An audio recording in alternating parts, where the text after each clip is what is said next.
The courtroom where a dog testified without words. The judge adjusted her glasses. The room was silent except for the soft, rhythmic thump of a German shepherd's tail. Emily sat small and shaking, notebook pressed to her chest. Across from her, Melissa and Carl Dawson sharpened their words like knives. Liar, thief, broken. But before Emily could speak, another witness rose. Orion didn't bark. He didn't growl. He simply stood, his tired body angled in front of the girl. The courtroom held its breath. Sometimes the truest testimony doesn't need language. Sometimes it's in the body of an old dog who refuses to let a child stand alone. That day, justice wasn't written in ink. It was written in loyalty, in fur, in the eyes of a shepherd who had given everything and would give more still. The storm had come down from the mountains like a beast untethered. Ash Hollow, a speck of a town clinging to the northern ridges of Montana, was swallowed whole by the blizzard. The snow did not fall. It attacked. Flakes whipped sideways in serrated gusts, carving at rooftops and hammering the shuttered windows of houses already half buried. The two-lane road that served as the town's spine had vanished beneath white dunes, the yellow lines long erased by nightfall. Street lamps sputtered in protest, their halos devoured by wind-driven powder. Beyond their glow, the world dissolved into a shifting wall of white. Ash Hollow was the kind of place people forgot existed, a town that once mattered when the logging mills thrummed and the trains stopped twice a day. Now, the sawmills stood abandoned, their chimneys gutted, and the trains no longer came. The few hundred souls who remained lived quiet, stubborn lives. They locked their doors early, stacked firewood high, and knew how to disappear into winter. On a night like this, with the blizzard screaming through the pines, no one ventured out. Every porch light was dark, every window sealed, every window but one. High above town, at the lip of a narrow ridge, stood a cabin older than most of its trees. Its roof sagged beneath decades of storms. Smoke struggled from its chimney, whipped away as soon as it rose. Inside, a single lamp burned amber in a sea of blackness. The man who sat beneath it had not known rest in years. Daniel Hayes pressed the heels of his palms against his eyes, but the shadows still pressed back. 38 years old, though the lines around his mouth etched him older. He sat on the edge of the narrow bed, shirt damp from another nightmare. He had woken with a shout again, chest heaving as if sand and fire still filled his lungs. The dream had been the same, always the same, most heavier than any rucksack. The doctors had given it a name, post-traumatic stress disorder, as though naming it made it easier to breathe, as though pills could quiet the memory of being the only one left alive. He dragged a hand through his dark, sweat-matted hair, eyes finding the floorboards scarred by years of boots. Beside his foot lay Orion, curled, but never at ease. The German shepherd's chest rose in shallow breaths, ears twitching at each groan of the storm. Even in sleep, the dog was vigilant, as though some remnant of the battlefield still lingered in his bones. Orion was 10 now, muzzle silvering, gait slower each winter. But his eyes, those sharp, amber eyes, remained unbroken. Daniel often wondered if they remembered more than he did. The old canine had been there that day, dragging Daniel from rubble when shrapnel pinned him down, standing guard until medics arrived. Orion carried his own scars, a stiff hind leg from the blast, ribs healed crooked. They were alike, soldier and dog, alive, but at what cost? The cabin creaked as a gust slammed against its frame. Daniel rose and crossed to the window. He lifted the curtain with 2 fingers. Nothing. Just a white wall, thick and endless. Snow needled against the glass, an army of flakes bent on suffocation. The generator coughed once outside, then steadied.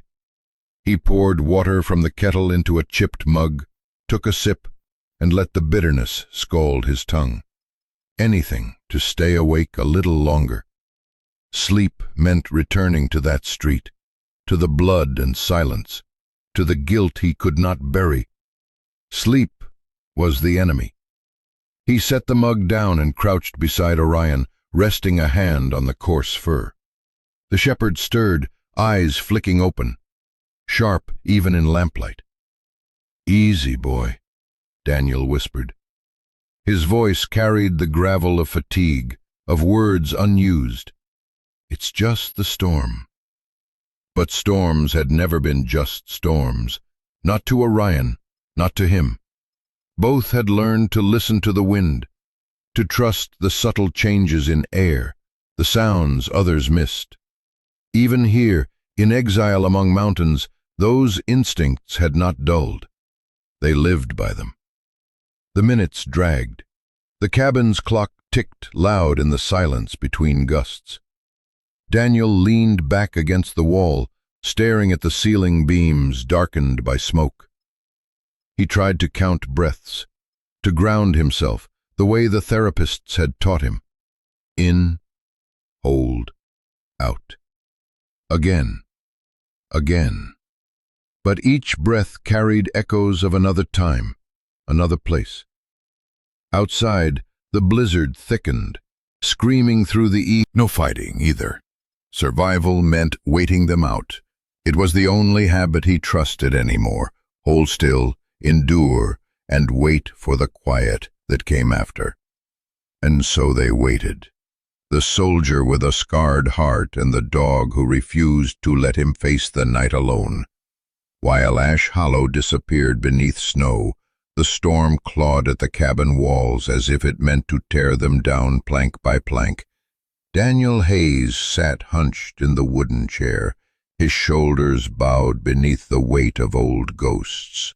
The wind rattled the panes, but it was nothing he hadn't heard before. Storms came, storms passed. He told himself that. He believed it. Until Orion moved. The German shepherd went rigid, head snapping up from his paws, his ears pricked forward, body strung tight like a drawn bow. A low rumble escaped his chest, not anger, not fear, something sharper. Recognition. Daniel straightened. "What is it, boy?" His voice was coarse, almost swallowed by the groan of the wind. Orion didn't glance at him. His nose lifted, drawing in air heavy with snow. Then he surged to his feet, claws clicking against the wood floor. The suddenness of it jolted Daniel, as though the dog had been struck by current. The storm roared, yet in its chaos Orion heard something else, something threaded through the howl, thin as spider silk, a voice. It wasn't meant for Daniel. He strained, ears full of nothing but the blizzard's fury, but Orion heard. The words, fragile and frayed, drifted in from the dark. "I'm sorry, Mom. I'll be good." A child. Daniel blinked, heart stuttering. No, it had to be the storm playing tricks, some memory breaking loose from his fractured sleep. But Orion was already at the door, tail stiff, muscles trembling with purpose. His amber eyes cut to Daniel once, a soldier's command without words. Then he lunged at the handle, claws raking wood. "Wait!" Daniel barked, pushing off the chair. "Orion!" But the dog wasn't waiting. He twisted, shouldering the door with force.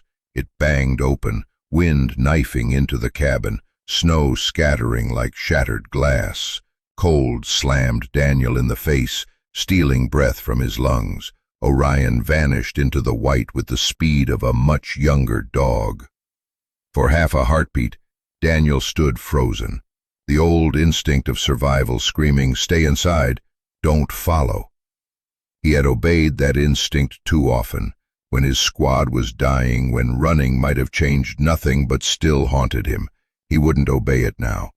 He yanked on boots, not bothering with laces, dragged his coat from the hook and jammed his arms through. Gloves next, flashlight clutched in his fist.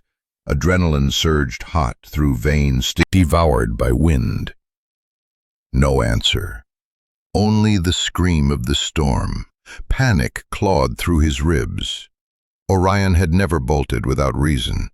Not in Iraq, not in Syria, not once in the years since. If the dog was running now, it was toward something or someone. Daniel staggered forward, boots sinking to his ankles in drifts. His flashlight beam bounced wildly, slicing across the storm. He followed paw prints that already blurred beneath fresh snow, each step an act of faith. The wind hammered him sideways, threatening to shove him off balance. His scarred shoulder flared with pain, but he kept going, head bowed, jaw clenched. The voice haunted him now, not from outside but from inside his skull.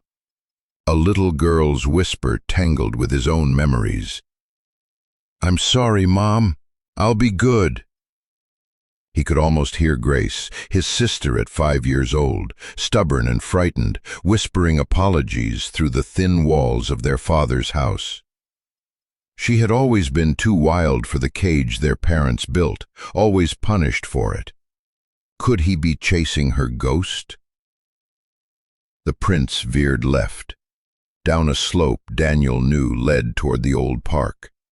His lungs burned, every breath knives of air. He stumbled, caught himself, cursed, and pressed on. "Orion!" he roared again. Nothing.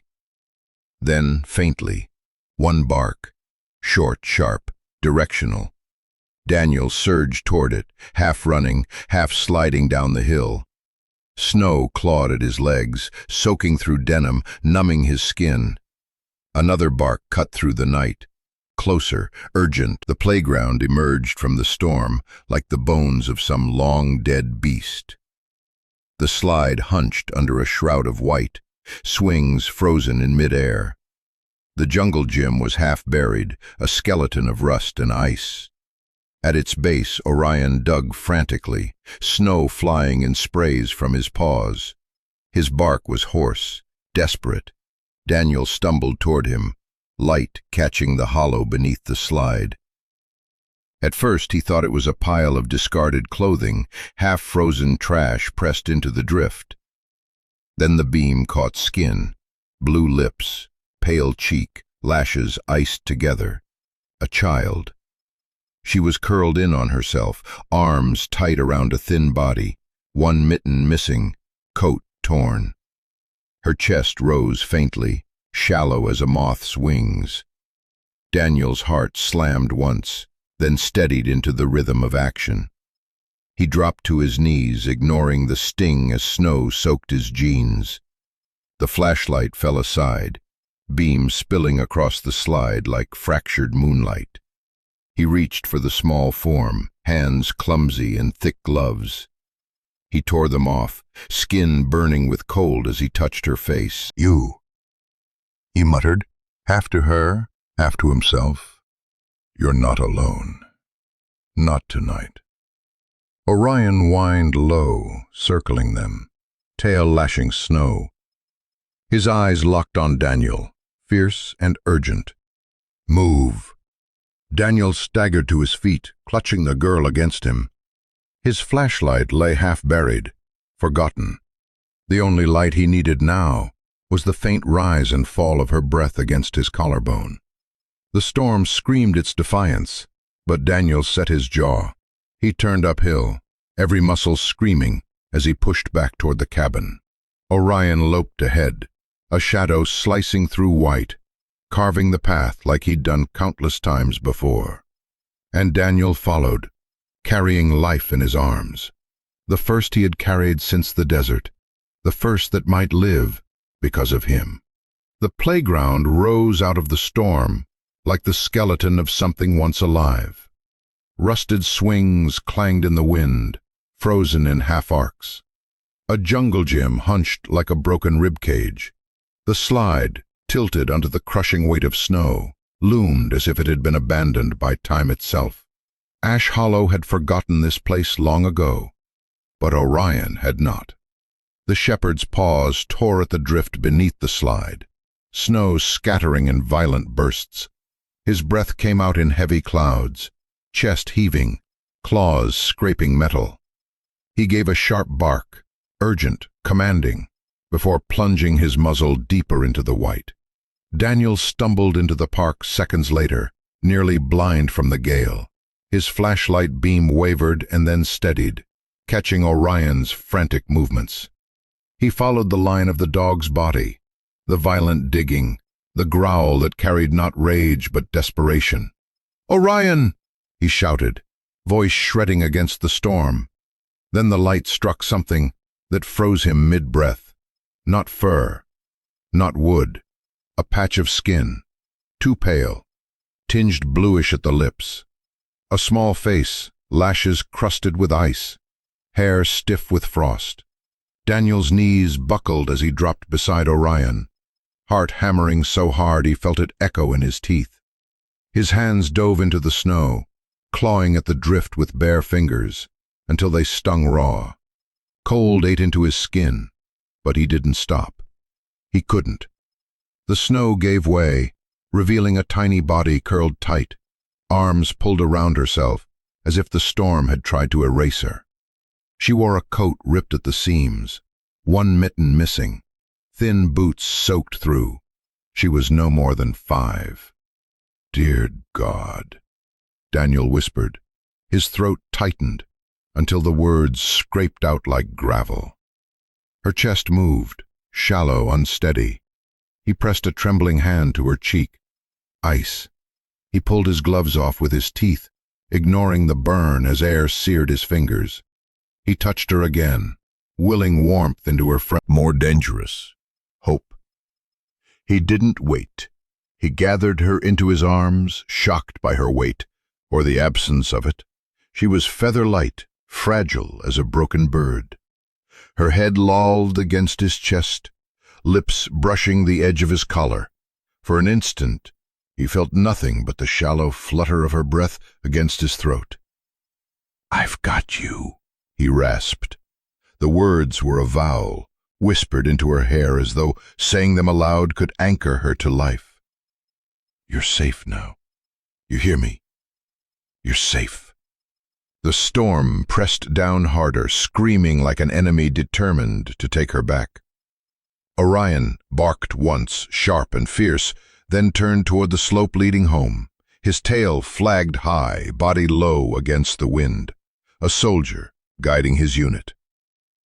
Daniel staggered to his feet, every muscle protesting, and pulled his coat around the girl, clutching her close. Heat bled out of him, stolen by the storm, but he refused to loosen his grip. He had carried dead men before. He would not carry another.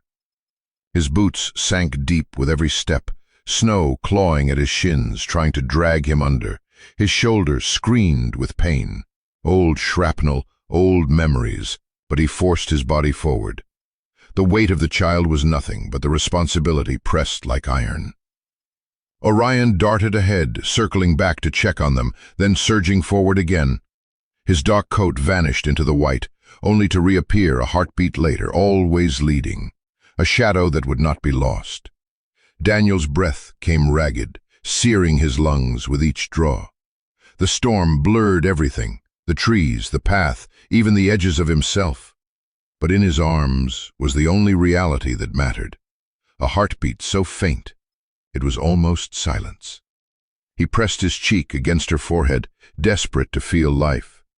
"Stay with me," he begged, words swallowed by the blizzard. "Don't give up. You're not alone anymore."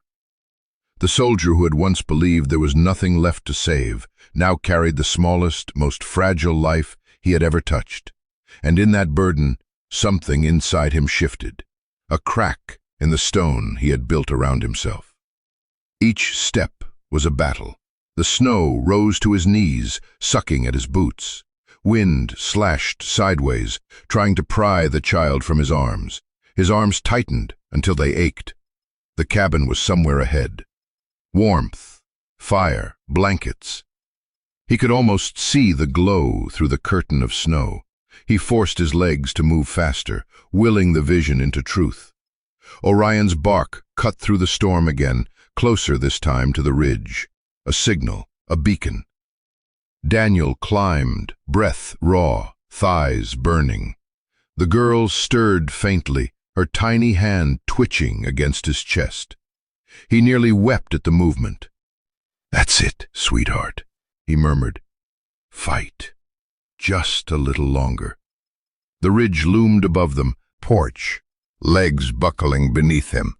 He kicked the door shut behind them, collapsing to his knees in the cabin's dim light.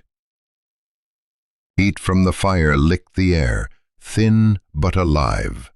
He laid the girl gently on the couch, hands shaking as he stripped the wet clothes from her small body. Her lips were still blue, her lashes still stuck with ice. He wrapped her in blankets, piled more wood on the fire, shoved water bottles against her sides. Orion curled at her feet, chest heaving, eyes fixed on her like a guardian who had done his duty, but would not rest until she breathed steady.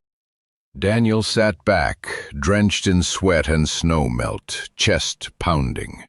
He stared at the child who now lay in his cabin, in his care, in his arms.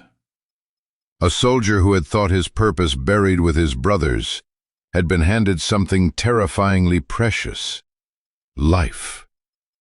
He whispered it to himself, not daring to believe it. She's alive. And for the first time in years, Daniel Hayes felt his heart remember what it meant to fight for something more than survival. The doors slammed shut behind them, muting the roar of the storm but not erasing it. The blizzard still battered the cabin walls, a furious animal scratching to be let in. Yet inside, a different battle had begun. Daniel staggered toward the couch, boots dripping slush across the wooden floor, his arms wrapped tight around the small bundle pressed against his chest. The girl weighed almost nothing. She was all bone beneath the torn coat, the dead weight of exhaustion clinging to her like frost. Daniel lowered her carefully onto the old sofa by the hearth, every motion deliberate, as if she might break apart beneath his hands. "Easy, easy now," he murmured, voice hoarse from the cold, from fear. Orion circled once, then collapsed onto his haunches beside her, eyes fixed on the child, as though daring the universe to try and take her back. His ears flicked toward her shallow breaths, every muscle taut with vigilance. Daniel's hands shook as he ripped more wood from the stack by the hearth and tossed it onto the fire. Sparks leapt, smoke swirled up the chimney, and slowly the flames caught, burning brighter, throwing their light across the cabin walls. The warmth spread reluctantly, battling the chill that had crept in with them. He stripped the girl's boots first. The soles were thin, the socks soaked through and stiff with ice. Her toes were frighteningly pale, skin nearly translucent, nails tinged purple. He rubbed them gently, willing life into them. Then he peeled away the ruined coat, sodden mittens, and the dress beneath that clung damp her until she was cocooned in warmth. Only her small face visible beneath the mound of fabric. Then he filled water bottles from the kettle, wrapped them in towels, and placed them against her sides, careful to avoid burning fragile skin. The girl stirred faintly, lips parting. A sound slipped out, words not meant for him, but for someone long gone. "I'm sorry, Mom." I'll be good. I'll be good. The whisper scraped something raw inside him. His sister Grace's voice came back, unbidden, her as a child, standing in their father's kitchen, chin lifted in defiance, even with tears on her cheeks. She'd said the same words once, punished for sins that weren't hers. Daniel's chest tightened until he could hardly breathe. "No, sweetheart," he whispered, crouching closer. His hand hovered above her damp hair, unsure if touch would comfort or frighten. "You don't have to be sorry. Not anymore." She didn't respond. Her eyelids fluttered, but never opened. The words repeated like an echo as her body trembled under the blankets. Orion whined low, nose nudging the edge of the sofa, golden eyes never leaving her face. Daniel leaned back, running a hand over his face. He was drenched in sweat and snowmelt, boots leaking slush into the rug. But none of it mattered. What mattered was the tiny, fragile rhythm of breath rising and falling under the blankets. He moved to the kitchen, filled a pot with snow, and set it on the stove to melt for tea. His hands still shook, but the motion steadied him. Strike the match, adjust the flame, listen to the hiss. Muscle memory from years of survival. Different battlefield, same necessity. As the fire strengthened, the cabin filled with warmth that felt fragile, borrowed. Shadows danced across the walls, and the air shifted from icy bite to cautious comfort.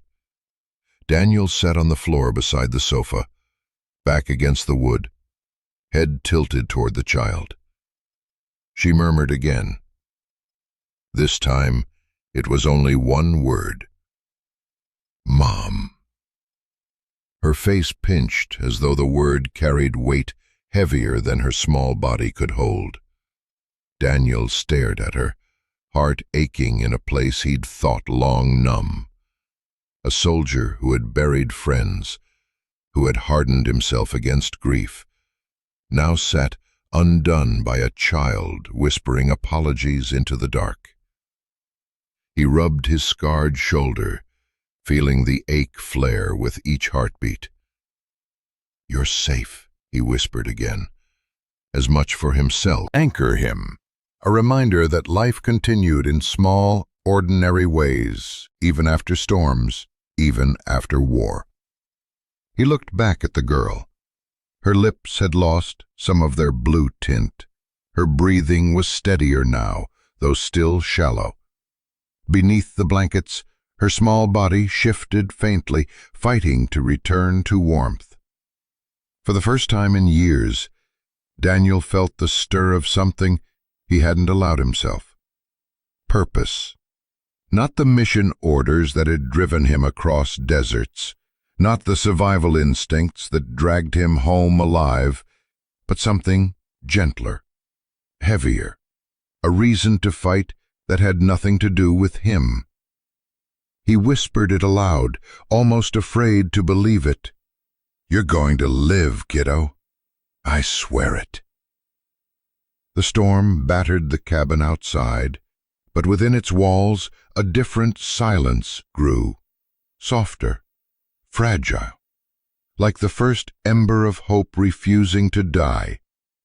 The cabin had settled into an uneasy quiet. The fire cracked and whispered inside the hearth, its glow spreading across the room in pulses of amber. Outside, the blizzard still raged, wind clawing at the eaves and shaking the shutters. But here, in this room, the air carried a different kind of weight, one Daniel Hayes couldn't ignore. He sat on the edge of the sofa where the child lay bundled, her breathing steadier now, though shallow, fragile, as if every breath was still being fought for. The pile of blankets swaddled her so completely that only her small face peeked through, lashes damp and clumped from melted frost. She looked like something left behind by the storm, rescued, but not yet safe. Daniel reached for the edge of the blanket and folded it back carefully, wary of startling her if she woke. He needed to check her more thoroughly.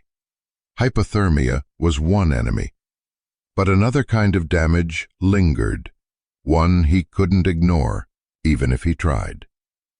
He began with her wrists. Thin, far too thin for a girl her age, bones pressing against skin like twigs beneath paper. The skin wasn't only pale, it was mottled. Dark bruises bloomed across her forearms, in different stages of fading, some yellowing, others fresh and purplish. He traced them with his eyes, not his fingers, jaw tightening until he heard the faint grind of his own teeth. His training screamed at him to catalog details, size of marks, likely cause. The soldier in him measured force, velocity, but the man in him, the brother who had once watched Grace cry in the kitchen while their father raged, felt something else entirely. Fury. Helpless, burning fury. He tugged the torn coat aside, noticing for the first time, too tight, the leather cracked and hardened by years of use. The soles had holes stuffed with balled newspaper, soggy now and falling apart. He swore under his breath, the word guttural, bitten off. From the floor, Orion shifted. The shepherd's head lifted from his paws, eyes narrowing as they followed Daniel's movements. When Daniel muttered, "We'll get her home," something low and primal rumbled in Orion's throat, not loud, not for her ears, just enough to vibrate against the wooden floor. Daniel froze. His gaze flicked down. Orion's ears were pricked, his stare sharp, unwavering. The growl came again, softer, almost mournful, as if the word home carried a poison only the dog could detect. Daniel's chest tightened. He looked back at the girl, her face slack in exhausted sleep, lips twitching as if speaking words only she could hear. He wondered if Orion was right. Maybe home wasn't safety to this child. Maybe home was the storm she'd been trying to escape. The blankets shifted slightly as she stirred. Her hand twitched, lifting from beneath the wool cocoon. Daniel caught a clearer glimpse of her arm. He saw the marks now, not just bruises, but scars, thin white lines etched into tender skin, some straight, some jagged, none accidental. He pressed his palm over his mouth, steadying his breath. The silence in the cabin grew heavier, thicker. Each scar was a story, and every story pointed toward cruelty. The kettle hissed faintly on the stove, pulling him back into the present. He rose, filled a chipped mug with steaming water, and dropped in a peppermint tea bag. He didn't know if she even liked tea, but he needed something warm ready for when she woke, something human, something that wasn't punishment or neglect. When he returned to the couch, Orion hadn't moved. The dog's gaze tracked him like a soldier awaiting orders. Daniel crouched again, studying the girl's face in the firelight. Her lashes trembled, and she murmured another phrase, soft, broken. "Don't lock me in. I'll be good, I'll be good." The words gutted him. They weren't the random drift of dreams, they were memory, repeated until they had branded themselves into her bones. He reached out, almost without thinking, and brushed damp strands of hair from her forehead. His hand lingered an inch above her temple, not quite touching, afraid to cross a line she hadn't granted. Still, his voice found its way out, softer than he thought possible. "No one's locking you in," he whispered. "Not here. Not ever again." Her breathing hitched, then steadied. The words hadn't woken her, but some part of her seemed to hear. Orion let out a soft chuff, head settling back against the sofa cushion near her side. Daniel sat back, pressing his scarred shoulder against the wall. He let the firelight play across his hands, noticing how they shook. Not from cold. Rage. To break something, to demand answers from the world that had left a child like this to fend for herself. But she was here, breathing, alive. That had to come first. The storm screamed outside, but it no longer mattered. The greater storm was already here, carried in with her bruises, her whispers, her too thin wrists. Daniel knew, with the certainty of a man who had spent his life recognizing danger, that the fight wasn't over. It was only the beginning. The storm had begun to tire itself out, though the wind still scraped claws along the windows. Inside the cabin, the fire burned steady now, a heartbeat of warmth in the gloom. Daniel had settled into a rhythm. Check the girl's breathing, stoke the fire, pour hot water into bottles, then check again. He didn't trust time, not yet. He had seen life slip away in seconds, men whole one breath, and gone the next. The girl lay bundled deep in blankets, a fragile shape barely outlined beneath a mound of wool and flannel. Orion hadn't moved from his post beside her. His massive head rested on the couch cushion near her knees, ears twitching every time she shifted, every time she murmured something in her sleep. His loyalty was wordless, but Daniel felt it, like gravity anchoring the room. It was when Daniel went to fetch another blanket from the trunk that he noticed it. A small, sodden pack slumped near the sofa, half hidden under a pile of damp clothes he'd stripped from her. It must have been strapped to her back when Orion found her beneath a slide, and in the chaos he'd forgotten it. The pack was faded pink once, the kind bought from a discount aisle, now torn along the seams and stiff with frost. He reached down, intending only to set it by the fire to dry, but as he lifted it, the zipper, rusted, half-broken, slipped open, and the contents spilled across the floor. A notebook slid free first, water-warped and swollen. Its cover bent backward, ink bleeding in jagged lines. Daniel froze, eyes locked on it, as if the storm had flung a piece of itself into his cabin. He crouched, fingertips brushing the damp cardboard. He told himself to leave it, that it was hers, private. But another part of him, the part that had spent years reading terrain, maps, enemy signals, told him this was a map too, a map of who she was, what she had endured. The pages clung together, fragile from the wet. He peeled them apart gently, one after another. The first drawing was crude but unmistakable, a small figure hunched in a corner, knees pulled to chest, lines heavy and dark. Across the page loomed a larger figure, angular, towering, a mouth drawn wide in sharp strokes, as if caught mid-yell. Daniel swallowed. He turned another page. This one showed a table, empty plates, a girl sitting alone, while shadows loomed at the edge. Tucked down, her body drawn so small she nearly vanished against the background. His throat closed when he reached the next sketch. A belt, oversized in proportion, ink strokes so heavy they had torn through the paper. Above it, 2 eyes, furious slashes of black pencil. The belt was drawn again on the following page, this time in motion, descending. Daniel sat back hard on the floor, the notebook trembling in his hands. The fire crackled behind him, but all he could hear was the rush of blood in his ears. This wasn't a child who had simply wandered into the snow and lost her way. This wasn't an accident. She hadn't been lost. She had fled. He glanced toward the couch. The girl stirred faintly, murmuring again in her sleep, "I'll be good. Don't lock me in." The words lanced through him with new clarity now. Orion lifted his head, gaze cutting between Daniel and the child. The dog's ears twitched, reading the tension in the room, reading Daniel's silence. For a moment it felt as though Orion knew, too, that he had carried not just a child through the storm, but the weight of something darker. Daniel closed the notebook carefully, setting it on the table as though it were evidence, sacred and damning at once. His hand lingered on its damp cover.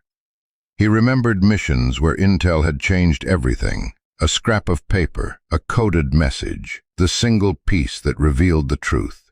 This was no different. The drawing screamed louder than any words. He leaned forward, elbows on his knees, face buried in his hands. The smell of smoke clung to his palms, but it couldn't mask the ache twisting inside him. He thought of Grace, his sister, how she'd been cast out by their parents when she was only 19, pregnant and alone. He thought of how she'd looked at him the night she left, eyes blazing with defiance, but underneath that same fracture he saw now in Emily's drawings. Grace had left to escape judgment. This child had left to escape cruelty. Daniel raised his head slowly, eyes burning in the firelight.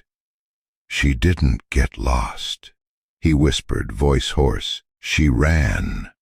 Orion let out a low sound, something between a sigh and a growl. His tail flicked once against the floorboards. Daniel turned toward the girl, her small frame nearly swallowed by blankets. He studied the bruises he had already seen, the tremors that still coursed through her in sleep. He had carried wounded soldiers before, patched bleeding strangers, even dug through rubble for survivors. But this was different. This was a battlefield no one had wanted to see, and a soldier who had been 5 years old. He reached out again, brushing a curl of damp hair from her forehead. "You're safe," he murmured, though he wasn't sure if he was saying it for her, or to remind himself of the responsibility that now standing beside a dog, the only figure in the entire book that wasn't shaded in dark lines. The dog was drawn large, protective, its tail wagging faintly. The girl's face was tilted up, eyes wide, almost smiling. Daniel stared at it until his chest hurt. He lowered his voice, barely a whisper. "She drew you, Orion. She was waiting for you." Orion shifted closer to the couch, pressing his nose to the blanket. His breath stirred the fabric, steady and grounding, and Daniel knew, as surely as he had known when Orion dragged him from rubble years ago, that fate had chosen again. The storm had delivered not a stranger, but a charge, a mission, a child who had fled, who had found her way to his door, through the ears of an old dog, who still remembered what duty meant. The soldier who had believed his life held nothing left to fight for now found himself staring at a reason he could not ignore. And in the silence of the cabin, with the fire whispering and the storm clawing outside, Daniel Hayes vowed the words he hadn't spoken in years. "Not on my watch. Not again." The fire in the cabin had settled into a slow rhythm, its glow pulsing against the logs as if the room itself were breathing. Outside, the blizzard dragged its claws across the valley, howling through the chimney like the voices of ghosts. Daniel sat in the rocker near the hearth, elbows braced against his knees, his eyes locked not on the flames but on what flickered beyond them. Memories he had never managed to bury deep enough. Orion lay sprawled by the couch, one paw draped protectively against the blankets where Emily slept. The old shepherd's chest rose and fell with measured steadiness, but his ears were never still. Even in rest, he was vigilant, the soldier in him refusing surrender. Daniel envied that constancy. His own mind was less disciplined.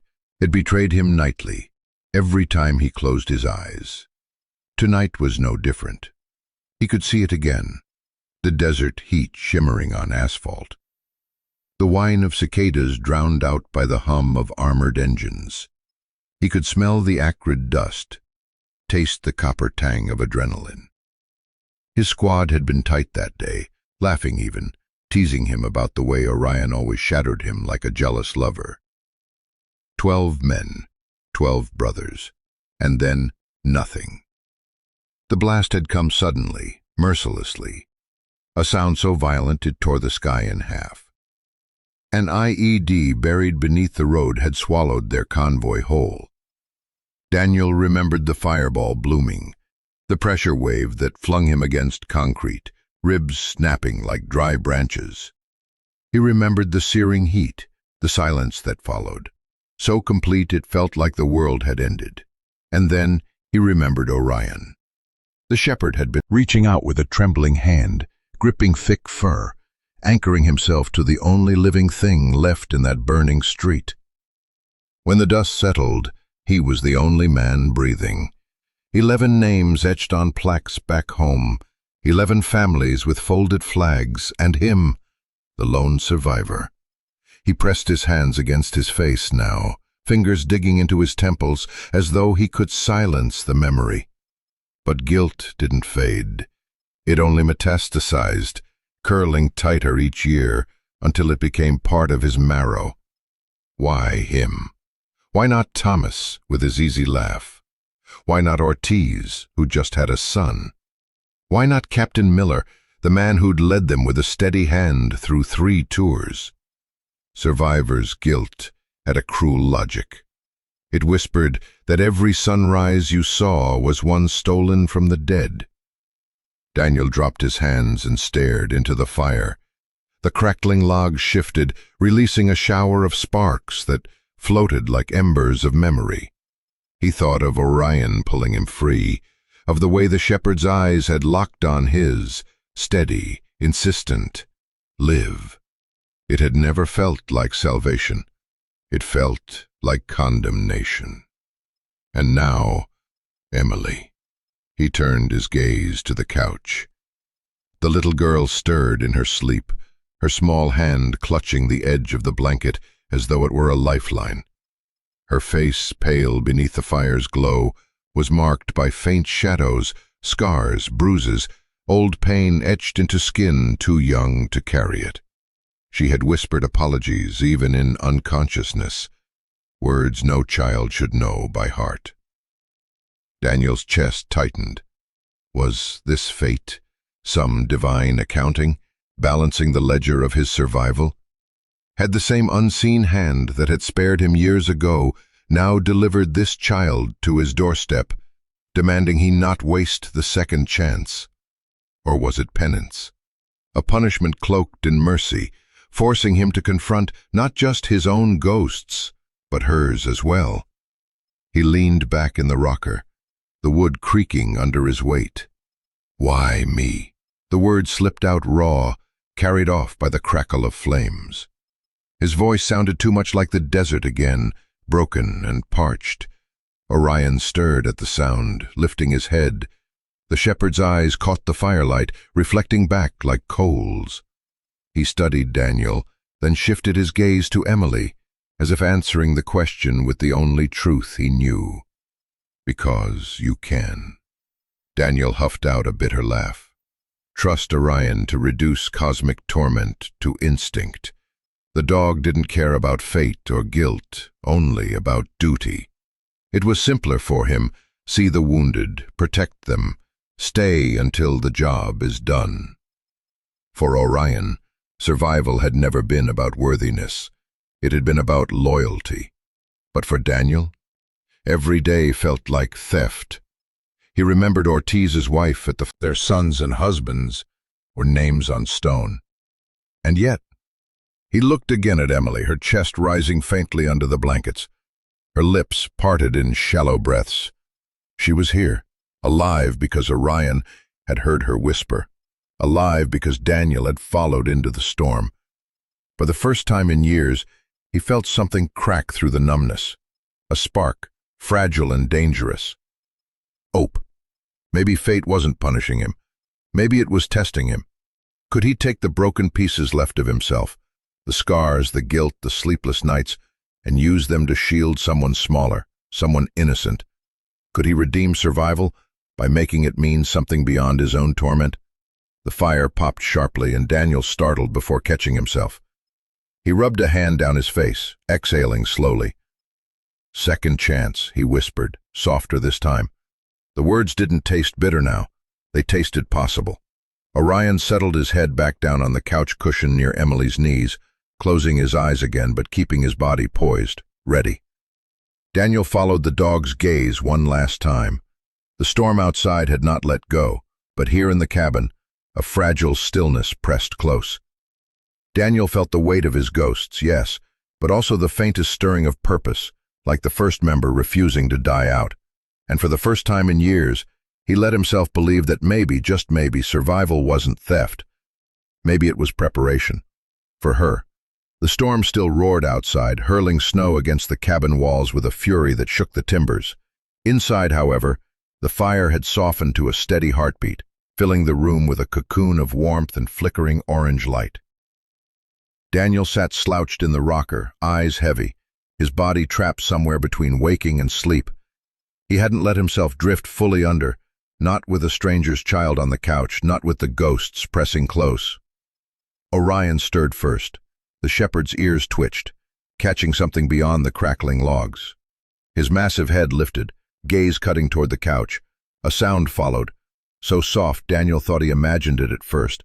A whisper, fragile as snowflake against glass. "He found me." Daniel's eyes snapped open. He leaned forward, pulse thudding. Emily was awake. She lay half buried in blankets, her tiny frame curled like a question mark, lips trembling with the effort of forming words. Her eyes, large and glassy under the mess of hair clinging damply to her forehead, weren't fixed on him. They were locked on Orion.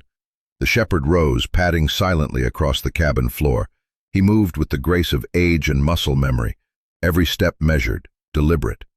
When he reached the couch, he lowered himself without hesitation, resting his broad head gently against Emily's frail lap. The girl's thin fingers, hesitant at first, reached out. They hovered above the coarse fur, trembling like they were afraid of being burned. Then, slowly, they touched down. Emily's palm slid over Orion's skull, across the line of his ears, down the slope of his neck. The dog didn't move, didn't even blink, just closed his eyes, accepting a weight of her trust with a stillness that seemed sacred. Daniel felt something inside his chest constrict. Her voice, barely a thread of sound, came again. "He found me." She wasn't talking about Daniel. Not about the man who had carried her here through the storm, who had wrapped her in blankets, who had lit the fire. Her words, her gratitude, were aimed entirely at the shepherd, whose body heat now steadied her shivers.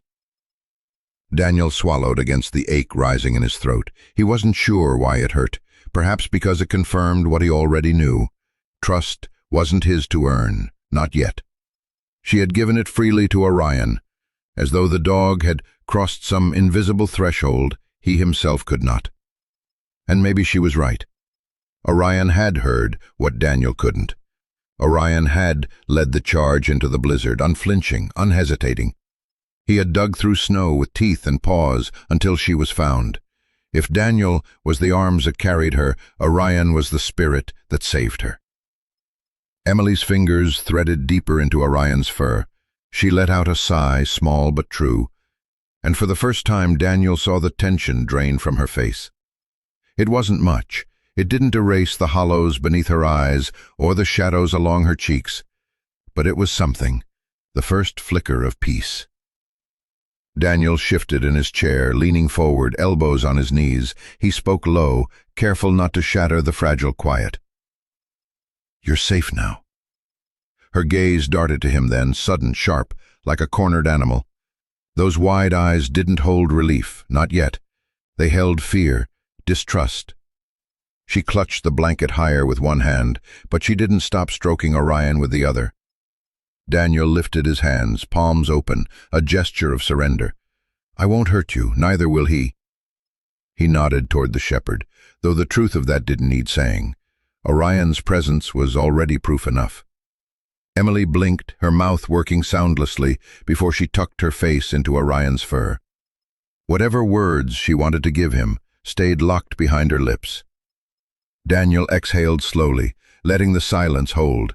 He didn't push. He knew that look. He had seen it in villages overseas, in the eyes of children who had watched their worlds torn apart. Words weren't currency to them, survival was. And survival didn't come from men like him, it came from instinct, from knowing which shadows to avoid and which walls to trust. Right now, he was a shadow. Orion was the wall. The fire popped, breaking the moment with a shower of sparks. Emily startled, clutching tighter at the shepherd's neck. Orion shifted only to press closer, a living anchor. Daniel felt useless again, like a ghost in his own cabin. But then he noticed something small but vital. Her lip, not words this time, not apologies or whispers to ghosts, just the shape of breath against warmth, as if she were reminding herself that this creature beside her was real, solid, present.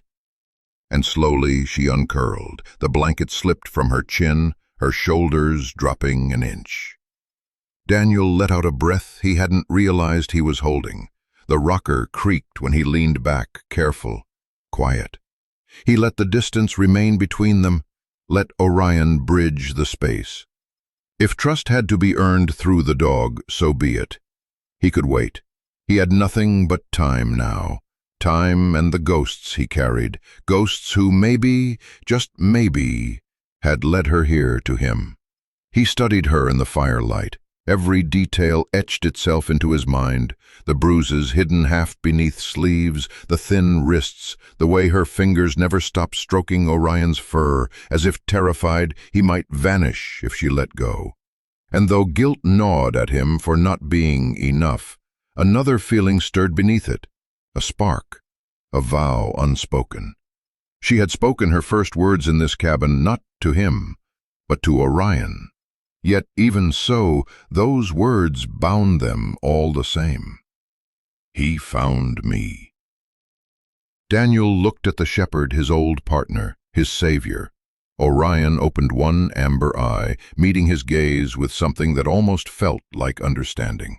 And for the first time in years, Daniel didn't feel entirely alone. The fire had burned down to glowing embers, its warmth lingering in the small cabin like a protective hand. Outside, the storm howled with a voice that rattled the shutters, pressing its weight against the wooden walls as if it wanted in.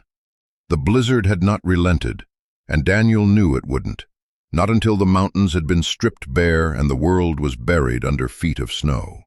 He sat at the edge of the chair, watching Emily from across the room.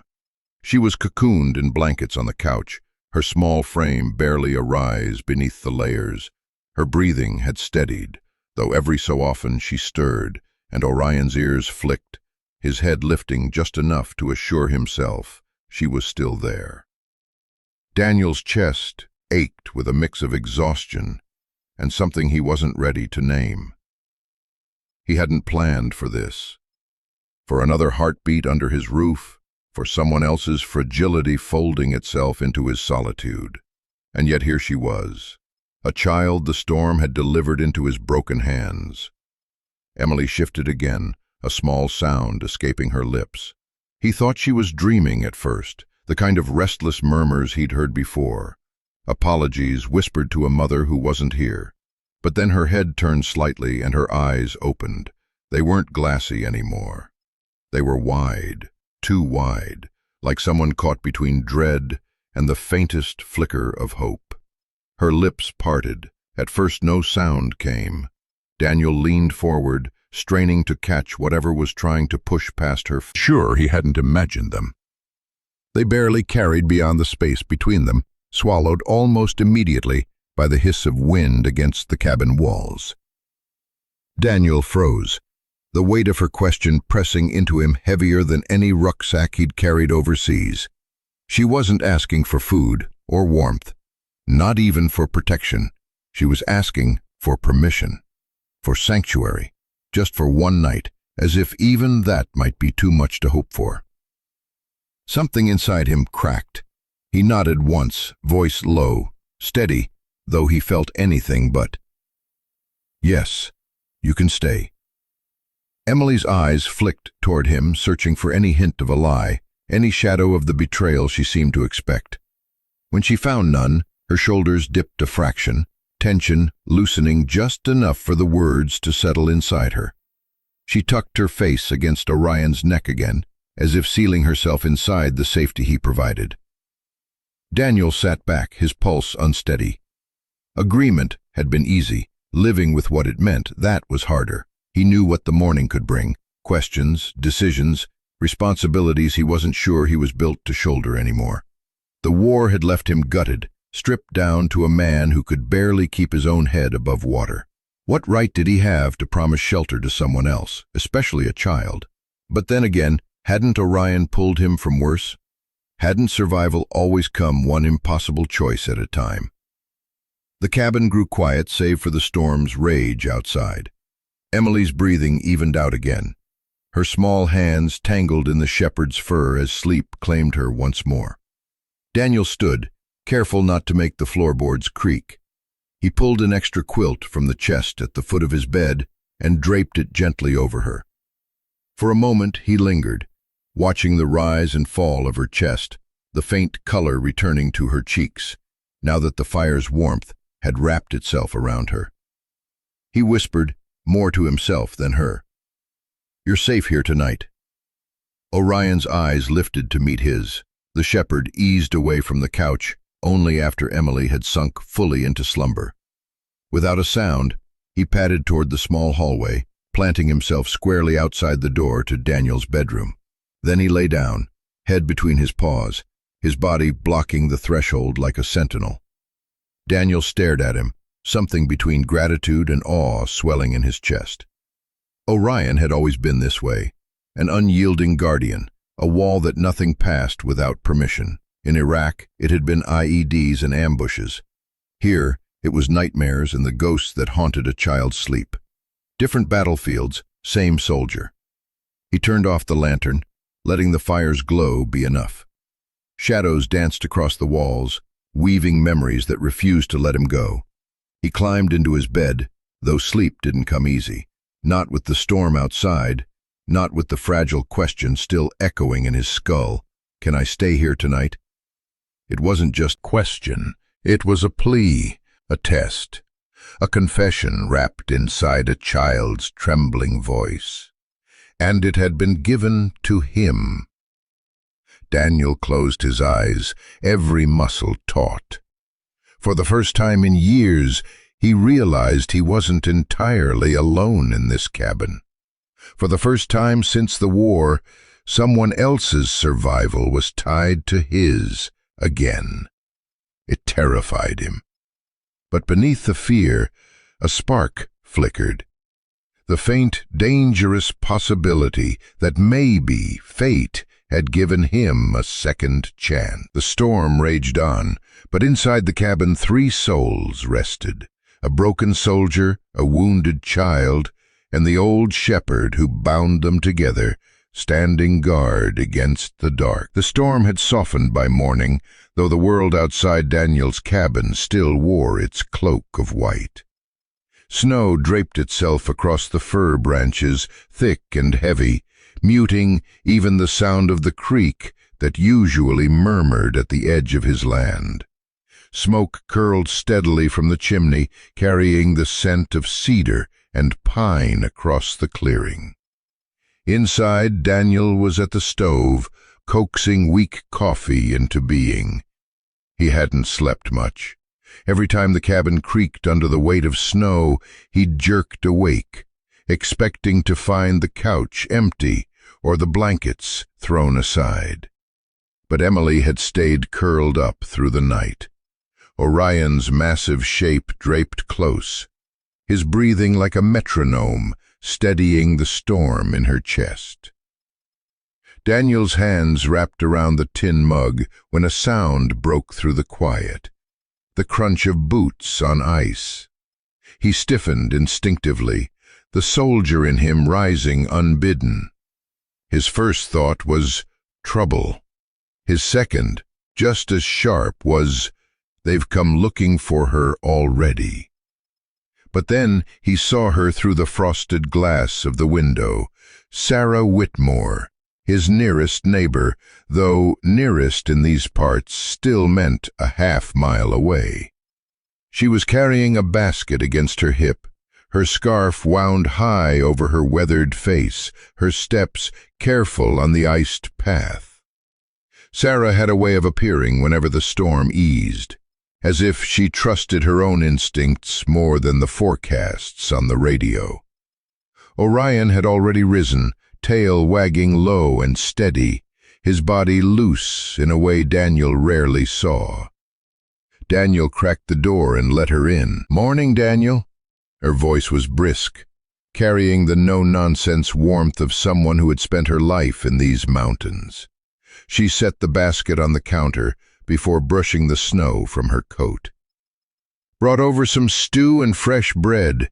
Thought you might not have bothered to make much with all this weather." "Appreciate it," Daniel said, though his voice came out rough through the shepherd's fur, her gaze fixed on the fire, like it was the only safe thing to look at. Sarah's expression softened instantly, though she didn't gasp or make a fuss. She simply stood still, her eyes lingering on the child long enough to take in the hollowness of her cheeks, the way her body leaned into the dog, as though he were her anchor. "Well," Sarah said finally, her tone gentler than Daniel had heard in a long time. "Looks like you've got company." Emily's eyes darted up, startled. Daniel felt the air shift in the room, fragile as glass.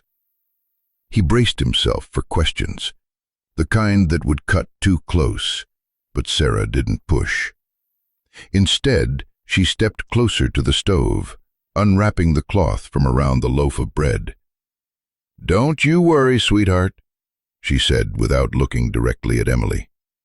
"I brought enough for everyone." Emily's fingers curled tighter into Orion's fur. She didn't speak, but her shoulders eased a fraction. Daniel caught Sarah's eye, a silent question hovering there. "Why aren't you asking?" She only gave the faintest shake of her head. Later, after Emily had taken a few tentative bites of bread and curled back under the quilt, Sarah leaned against the counter. She folded her arms, her gaze fixed on Daniel. "That girl doesn't need questions right now," she said quietly, voice low enough not to carry across the room. "She needs safety. You can't push a sapling in the middle of a storm. You just shield it until the wind passes." Her words struck something deep in him, something raw. Because hadn't he been the same? A man shattered overseas, barely clinging to himself when the blast smoke cleared. If someone had demanded answers from him then, he would have folded. It had been Orion, wordless and steady, who had carried him through. He swallowed hard. "I don't know what I'm doing, Sarah." "You don't have to," she replied simply. "Just keep the fire burning, and don't let her feel alone. That's more than most ever get." Daniel nodded, though the weight in his chest didn't ease. He glanced at Emily again. Her lashes had dipped shut, her face softening as sleep tugged her down beside Orion. She looked impossibly small in the vastness of his cabin, yet somehow her presence filled the space in a way nothing else had in years. Sarah touched his arm before leaving, her grip firm, steady. "You've carried worse burdens, Daniel Hayes. Don't pretend you can't carry this one too." When the door closed behind her, the storm's hush returned. Daniel stood for a long moment, staring at the basket of beginning of something he hadn't believed in for a long time. Responsibility, yes, but also purpose. The storm outside no longer felt like the only one he was weathering. The cabin settled into a fragile rhythm after Sarah left. The wind still worried at the eaves, rattling against the shutters, but inside, warmth spread from the fire, the orange glow laying soft across the floorboards. Emily had drifted back into a shallow sleep. Orion's weight pressed firm against her, his chest rising and falling in patient cadence. Daniel sat in the armchair opposite, a mug of untouched coffee cooling in his hands. His gaze, though, wasn't on the fire. It lingered on the girl. There was something in the way she slept that tugged at him, some echo buried so deep it almost hurt to pull it out. Her lashes, long and dark against her pale skin. The way her brow pinched, even in rest, as though she expected the world to turn sharp at any moment. It was familiar, not in a passing way, but in a way that sank into his chest with the weight of memory. Grace. The name whispered itself in his mind before he could stop it. His sister. He hadn't thought of her face in years, not because he wanted to forget, but because remembering hurt too much. Grace had always been different, the wild one, the restless spirit who wanted more than Ash Hollow could ever give. While Daniel followed orders, first from their father, then from the army, Grace pushed back against everything. She dyed her hair dark when she was 16, wore leather jackets, carried that defiant tilt in her chin that said she'd never bow to anyone. And then one day, she was gone. No note, no goodbye, just a silence that deepened year after year until the family stopped mentioning her altogether. Their father called it betrayal. Their mother wept into dish towels. Daniel buried it under tours, deployments, and survival. But seeing Emily now, it was like Grace's shadow had walked back into the room. The resemblance was too strong to ignore. Emily stirred, murmuring something soft, almost inaudible. Daniel leaned forward, listening. A thread of sound slipped through. "Sorry, Mom, I'll be good." The words cut him, not just because of what they revealed, fear etched so deep it shaped even her dreams, but because Grace had once spoken with the same cracked defiance. She had wanted to be seen, to be understood, but the world hadn't made room for her. And now here was this child, fragile and hollow-eyed, carrying the same echoes. Could she be? The thought rose, unbidden, dangerous. Could Emily be Grace's? The math gnawed at him. Grace would have been old enough to disappear, to start a life no one knew about, to leave behind something, someone, and hadn't. Because if it were true, if Emily was his sister's daughter, then fate hadn't just delivered a lost girl into his cabin. It had bound her to him with blood. His throat tightened. He shifted, setting the mug down with a muted thud. Emily's eyes fluttered open then, wide and uncertain, catching his stare. For a moment, Daniel was frozen. Her gaze was too sharp, too knowing for a child her age. And in that look, he saw Grace again, her rebellion, her loneliness, her plea to be understood. Daniel forced a smile, small and unsteady. "You're safe here," he said, though his voice carried more to himself than to her. Emily didn't answer. Instead, her hand curled tighter in Orion's fur, as though the shepherd was the only promise she could trust. But her eyes, those eyes, stayed on him a moment longer, long enough that Daniel felt the past stirring like a ghost in the room. He leaned back slowly, letting the silence stretch. The questions pressed at him, loud as gunfire. Where had she come from?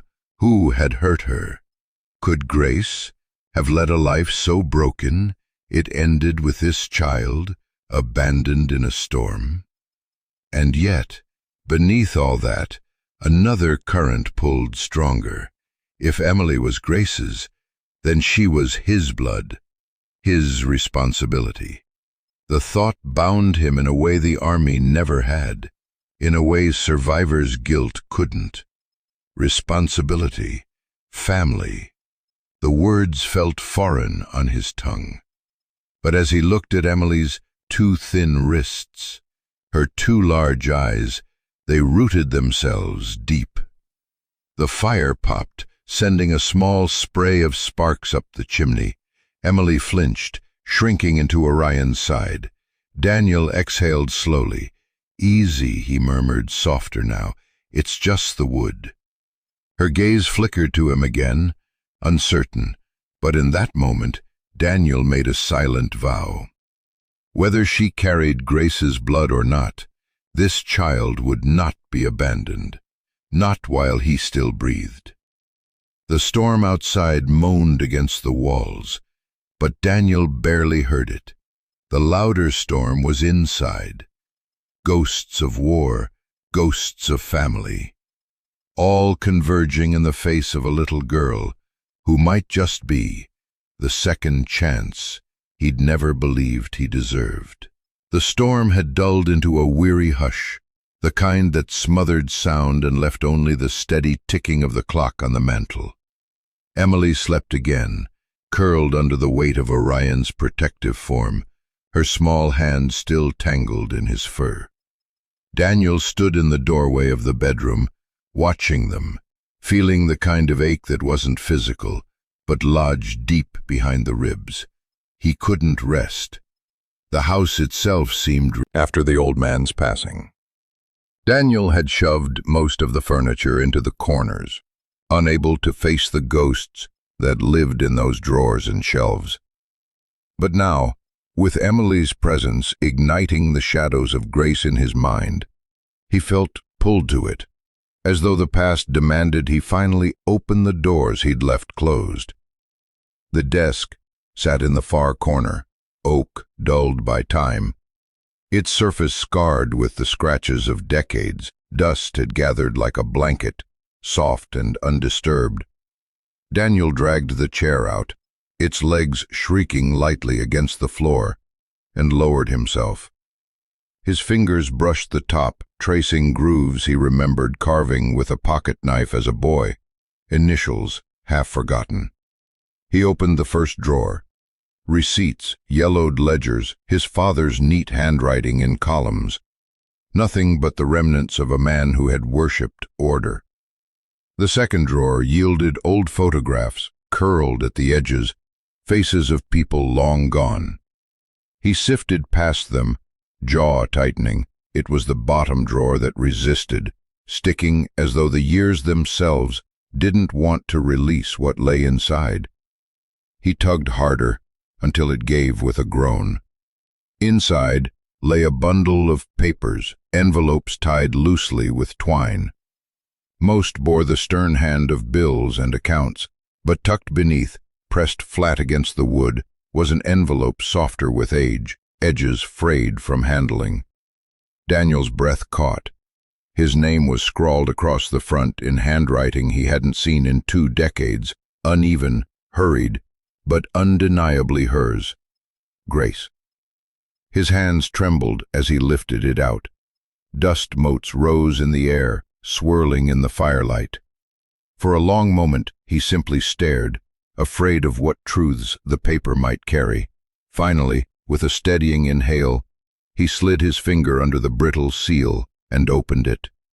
The letter unfolded, creased lines threatening to tear. He began to read. "Danny, if you're reading this, then I failed to do what I swore I would. Come back and explain. I left because I couldn't breathe in that house, with Father's rules, with Mother's silence, with the weight of being the daughter who was always wrong. I was angry, and I thought running would fix it. But I learned quickly that the world punishes girls like me. I had a child, a daughter. She is everything I never deserved.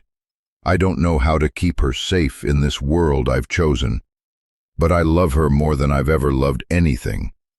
Sometimes I think of you, Danny, the way you protected me when Father's words cut too deep. You were the only one who saw me, even when you didn't understand me. If she ever finds you, please, I beg you, don't let her apologize for existing. I was too broken to provide. Forgive me, Danny.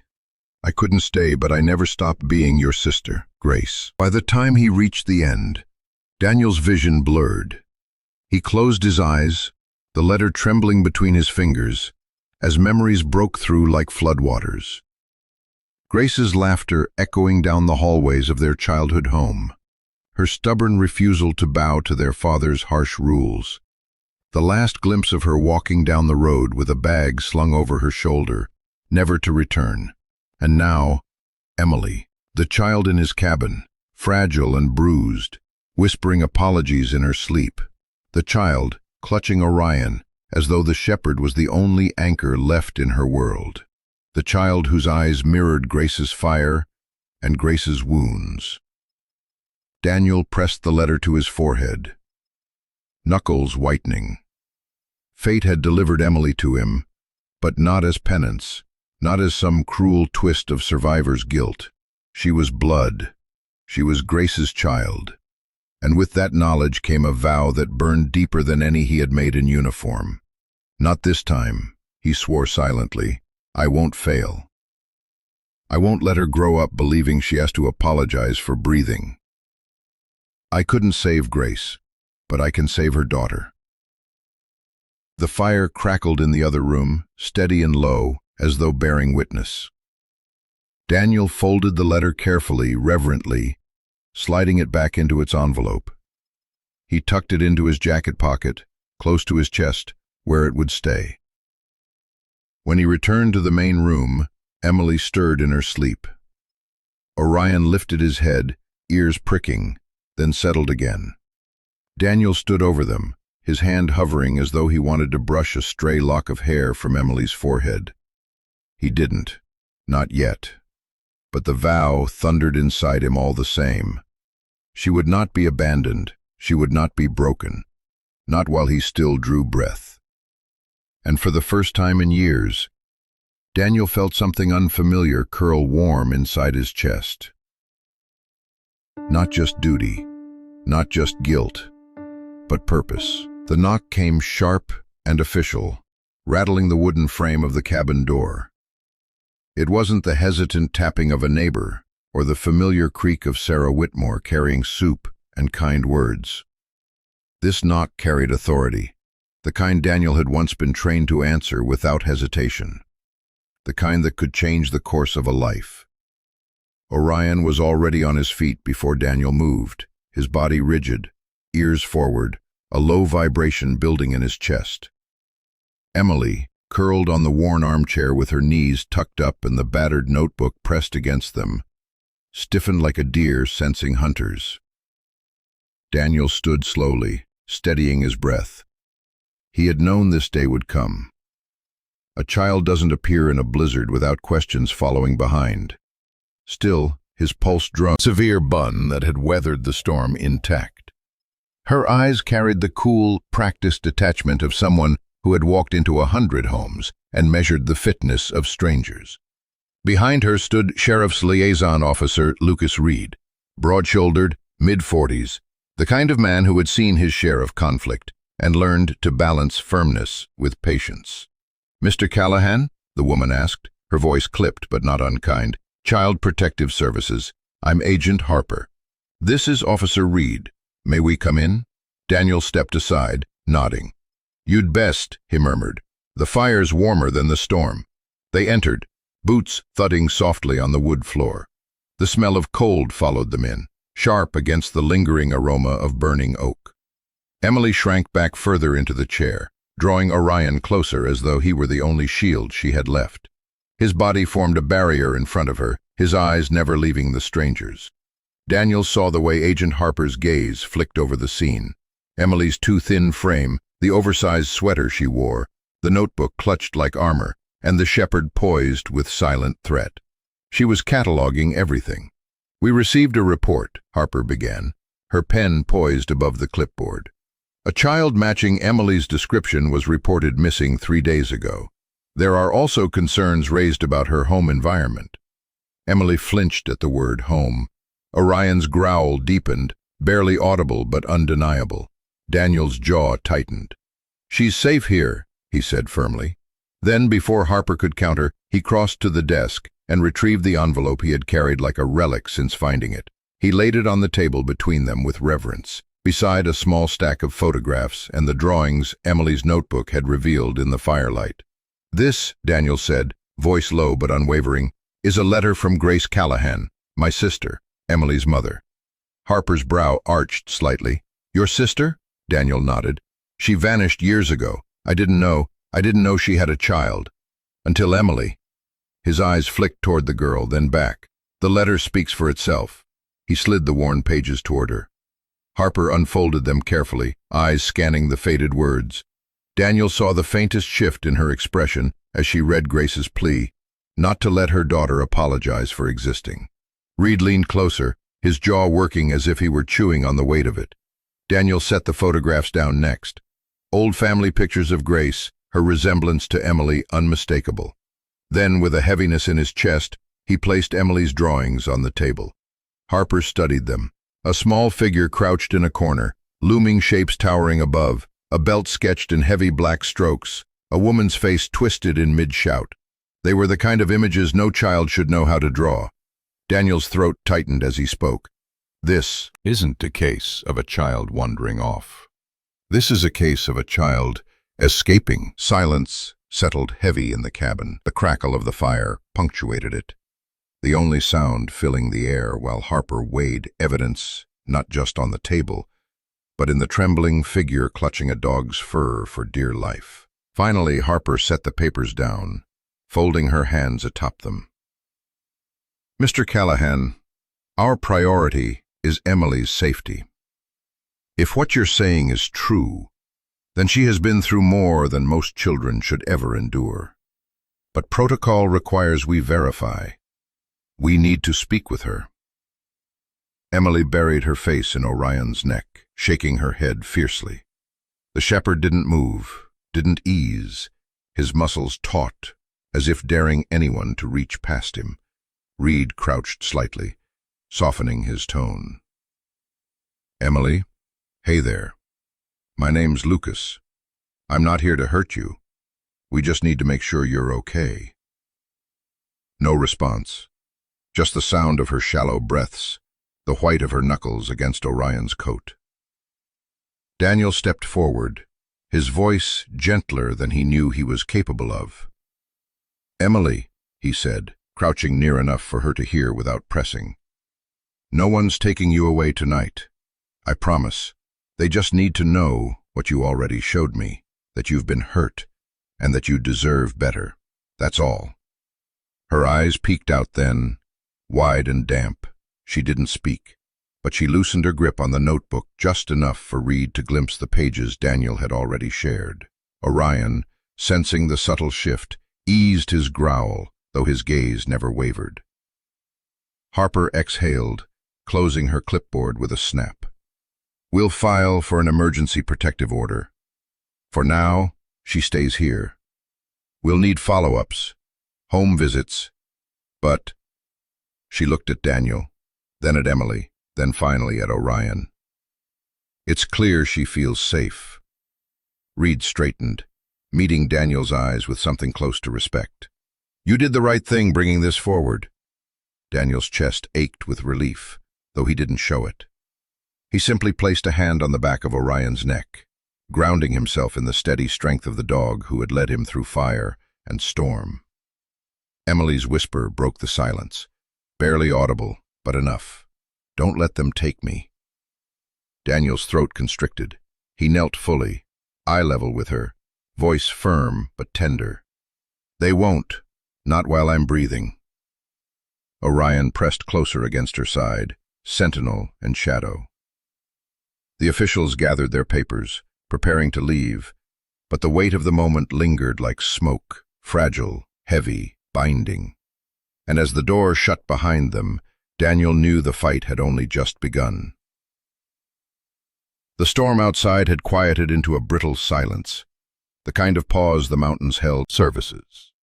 This was louder, angrier, fists that demanded entry, not permission. Orion's head snapped toward the door, a guttural growl rising deep in his chest. Emily, curled up in the armchair with her knees hugged tight, stiffened, as though a current had run through her. She knew that sound, the knock, the fury laced in it. Her fingers gripped the fabric of the chair until her knuckles turned white. Daniel straightened slowly. His body remembered this rhythm, heartbeats speeding, air tightening, every muscle preparing for a fight. He wasn't in Kandahar, wasn't under mortar fire, but his instinct screamed the same warning. Danger had arrived. The door swung open before he could reach it. Melissa Dawson stepped inside first, her coat unbuttoned, hair sleek, eyes sharp and cold as glass. Behind her loomed Carl Dawson, a broad man with shoulders like a wall and a jaw set in permanent anger. His presence filled the cabin with the sour scent of alcohol and menace. "Where is she?" Melissa's voice cut through the room, high and brittle, like something always on the edge of shattering. "Where is my daughter?" Emily shrank into herself, clutching the notebook to her chest like armor. Orion moved instantly, sliding between her and the intruders, muscles coiled, hackles raised. His growl deepened until it felt like it came from the floor itself. Daniel planted himself in the middle of the cabin, his stance squared, his hand resting casually but deliberately on the back of the nearest chair. Ready, steady. "You need to leave," he said evenly. "This isn't your time, and this isn't your place." Carl's eyes narrowed, his lips curling into something between a sneer and a snarl. "You don't tell me where my kid belongs." His boots thundered against the floorboards as he took a step forward, pointing a thick finger past Daniel toward the chair where Emily sat. "That's my responsibility." Melissa crossed her arms, her gaze sliding past Orion, as though the dog were nothing more than a nuisance. "She's been lying again, hasn't she?" she said, almost bored, almost rehearsed. "Telling you stories, making herself out to be some poor victim. She's always been dramatic, always stealing attention, always," her lip curled, "broken." The word hung in the air like poison. Emily flinched so hard her whole body jerked. Her breath came ragged, and her eyes filled with the tears she was fighting not to let fall. Orion's growl erupted into a bark that shook the walls, sharp and commanding. He lunged forward a half step, teeth bared, his body forming an unmovable barricade. Carl froze, just for a moment, eyes flicking to the shepherd's gleaming fang, spread, broken only by the fire's crackle and Orion's steady, rumbling warning. Melissa's lips thinned, her gaze flitting between Emily and Daniel, calculating. "Do you know what she's done?" Melissa hissed suddenly, turning her words on Daniel like blades. "She steals. She lies. She pits people against each other. She isn't right in the head. We've tried. God knows we've tried, but nothing fixes her. She ruins everything she touches." Daniel's fists curled against his sides, his body a hair's breadth from erupting. But it was Orion's presence, unyielding, immovable, that held the room together. The shepherd didn't blink, didn't waver. His loyalty was absolute, his protection unquestionable. Emily's voice broke through then, fragile and small, but it stopped Daniel cold. "Please," she whispered, staring at the dog, not at the people who claimed to be her guardians. "Don't let them take me." The words shredded what was left of Daniel's restraint. He stepped forward, his body a shield beside Orion. "You're not taking her," he said, each word a hammer. "Not tonight, not ever again. She's not your possession, she's a child, and I'll see hell freeze before I let you hurt her again." Carl surged forward another step, fists flexing. But Orion met him with a snap of teeth that cracked like gunfire. The sheer force of it sent Carl staggering back, his bravado faltering under the weight of instinctive fear. For the first time, the towering man looked uncertain. Melissa's face hardened, the cold mask of someone who had lived too long with lies that had become survival. "You don't know what you're getting yourself into," she said, her voice dropping to a hiss. You don't know her like we do. Daniel's answer came sharp, final. You're right. I don't know her like you do. And thank God for that. The silence that followed was heavier than the storm outside. Melissa's eyes flickered, her control cracking for a moment before she spun toward the door. Come on, Carl. We'll let the courts handle this. Carl lingered, glaring, fists itching for a fight he no longer had the ground to win. But Orion's growl rumbled deeper, and the man muttered a curse before stomping out into the snow. The door slammed behind them, leaving only the echo of their anger behind. Emily's sob broke the stillness, small and stifled, but impossible to ignore. Daniel turned, his chest aching at the sight of her, curled into Orion, her small hands buried in his fur, as if holding on to the one truth she could trust, that the shepherd would never leave her. Daniel sank down on one knee, not touching her yet, just close enough for his voice to reach. They won't hurt you again, he said quietly, fiercely. Not while I'm here, not while Orion's here. That's a promise. And in that fragile, trembling moment, the promise felt heavier than any vow he had ever sworn in uniform. Cabin silence, after Melissa and Carl stormed out, felt like a wound, raw, aching, heavy with things unsaid. The fire still flickered in the hearth, but its warmth seemed small compared to the chill left behind. Emily clutched Orion's thick fur, her whole body trembling as if she might shatter if she let go. Daniel crouched a few feet away, not reaching, not pushing, just there. He had learned long ago that sometimes presence was the only lifeline you could offer. Orion, though, pressed his weight against Emily, his body curved protectively along hers, anchoring her to something steady. The shepherd's breathing was calm, slow, deliberate, as though he were willing her to follow his rhythm. At first, Daniel thought Emily might never speak. She stared into the fire with wide, glassy eyes, her lips moving, but no sound forming. Then, slowly, a whisper broke the silence. "They made me sleep in the laundry room." Her voice was so faint, Daniel almost missed it, yet it pierced deeper than any shout. His chest tightened, but he stayed still, careful not to smother the fragile courage forming in her. Emily blinked rapidly, as if each word cost her. "On the floor, with the smell of bleach and soap. No blanket, sometimes. Just a towel." She swallowed hard, her tiny fingers curling deeper into Orion's fur. The dog licked her wrist once, a grounding touch. Daniel's jaw flexed. He forced his breath slow. Let her talk. Don't interrupt. Don't let your rage steal this moment. They locked the fridge," Emily went on, her whisper splintering. "Said I didn't deserve food if I lied or messed up. Sometimes I got dinner, sometimes not." Her thin shoulders hitched. "Once I ate soap shavings because I was so hungry."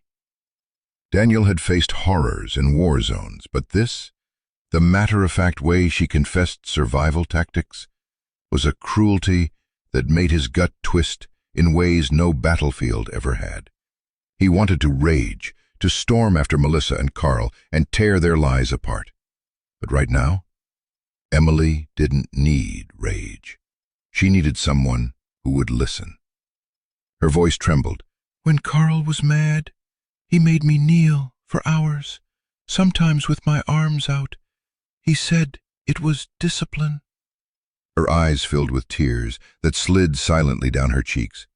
"Melissa, she'd just watch."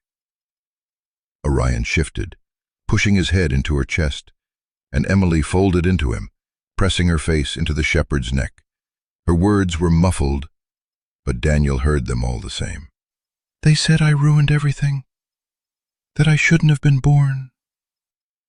The room tilted, and Daniel had to steady himself with a "You deserved to be born. You deserve so much more than what they gave you." Emily didn't answer, but her sobs shook harder, muffled against Orion's fur. The shepherd didn't move, didn't flinch, as if he understood his role was to absorb it all. The knock that came next was gentler than the last. The door creaked open, and Sarah Whitmore stepped inside, cheeks red from the cold, arms full of a basket she had clearly brought before chaos had unfolded. She froze when she saw Emily collapsed against Orion. Daniel crouched near, the storm of tears filling the small cabin. "What happened?" she whispered, setting the basket down with care. Daniel met her eyes. She spoke. His voice carried both relief and heartbreak. Sarah moved closer, careful not to intrude. She knelt on the other side of Emily, her hand hovering before finally resting lightly on the girl's back. "You're safe here," she murmured, her tone warm and unwavering. "You don't have to hold secrets anymore." Emily peeked up, her face streaked with tears. "Will anyone believe me?" she asked, her voice cracking with the weight of years of dismissal. Sarah's eyes glistened, but her words were steady. "Yes, I will, and so will others. Sometimes it just takes one person to tell the truth for others to follow." She glanced at Daniel. "And she's not alone." Daniel gave a small nod, silent agreement binding them. Emily clutched her notebook closer, the sketches smudged and bent from her grip. She opened to a page without hesitation this time, no longer a secret, but evidence. This is real," she whispered. "It's what happened." The drawings bled pain onto the paper. The girl in the corner, the belt in midair, the dark shapes towering. Sarah's lips pressed tight, fury flashing in her eyes, but her voice remained calm for Emily's sake. "Thank you for showing us," she said softly. "That was brave." For the first time, Daniel saw something flicker in Emily's expression. Not peace, not yet, but relief. The dam had cracked. The truth was spilling free. Sarah rose, her face hardening with resolve. "This has to go to court. It can't stop here. Too much has been hidden for too long." Daniel stood too, his frame tense but steady. "Then that's where it goes." He looked back at Emily, whose face was half buried in Orion's fur again. "You won't have to face it alone. Not now. Not ever again." Emily's whisper, almost inaudible, drifted through the quiet cabin. "Thank you." It wasn't said to Daniel alone. Her hand stroked Orion's fur, and her eyes lifted briefly toward Sarah. It was a thank you to all of them, for listening, for standing, for being the wall between her and the dark. And as the fire crackled and the snow pressed against the windows, Daniel knew the battle. Its bricks had dulled to rust, the bell tower silent for years. But inside, fates shifted. Daniel sat stiff in his old suit, last worn at his sister Grace's funeral. Beside him, Emily clutched her battered notebook, bruises still fading along her temple. At her feet, Orion lay watchful, his massive head resting on her shoes, ears twitching at every sound. The Dawsons entered like a storm, Melissa sharp and theatrical, Carl looming with folded arms. Their lawyer painted Emily as a liar, seeking attention. "These wild accusations, abuse, starvation, confinement, are fabrications. She has always been difficult." Daniel rose, steady but burning inside. "This is not about stories. This is about survival." He laid down evidence, Emily's drawings, Sarah Whitmore's testimony, and DNA results. "I am Grace Dawson's brother. Emily's mother left me a letter years ago asking me to protect her child. Emily didn't stumble into my care. She found her family." Gasps rippled. Melissa shot up, snarling. "Grace abandoned her. We took her in. She's ours." Carl slammed the table. The judge rapped his gavel. Emily flinched at the outburst, curling toward Orion. The shepherd pressed closer, steady as stone. Daniel leaned down. "You don't have to be afraid. The truth is stronger now." The judge examined the DNA proof. This establishes kinship. The Dawson's attorney tried again. Biology doesn't guarantee custody. Emily's scribbles are hardly evidence. From the gallery, Sarah Whitmore rose. I saw the bruises, the fear, the hunger. Those drawings weren't inventions. They were cries for help. Emily whispered to Orion, "You found me." His tail thumped once, the sound echoing in the hush. Judge Harper leaned forward. This girl has carried too much for too long. We will not dismiss her voice. The tide turned when Sophie Dawson, 14, was called to testify. Pale and trembling, she first parroted Melissa's script, that Emily lied and caused trouble. But when pressed directly, "Did Emily steal from your household?" her composure cracked. Orion rose deliberately, placing himself between Emily and the Dawsons. Sophie's eyes met his steady gaze. Something broke free. "No, Emily didn't steal anything." She blurted it louder now. "Mom told me to say she did. She said no one would believe Emily anyway." Gasps swept the gallery. Melissa paled.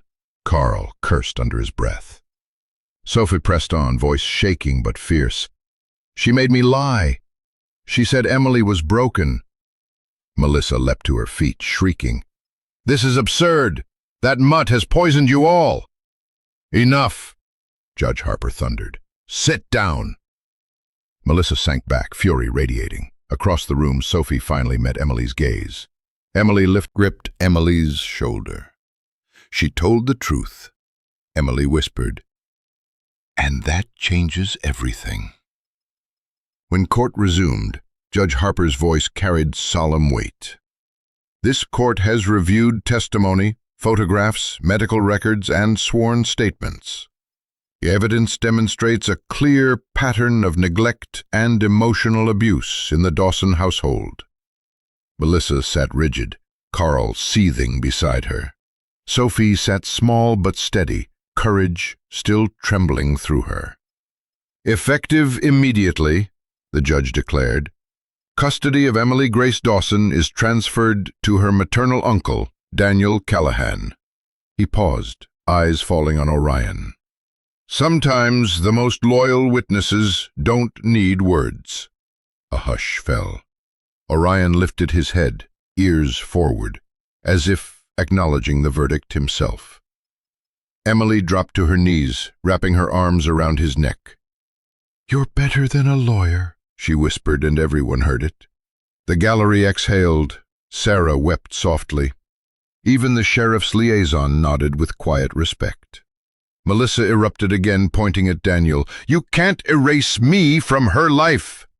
The judge's gavel cracked. "This matter is resolved. One more outburst and you'll be held in contempt." Carl dragged her back into her seat. Daniel crouched beside Emily, hand on her shoulder.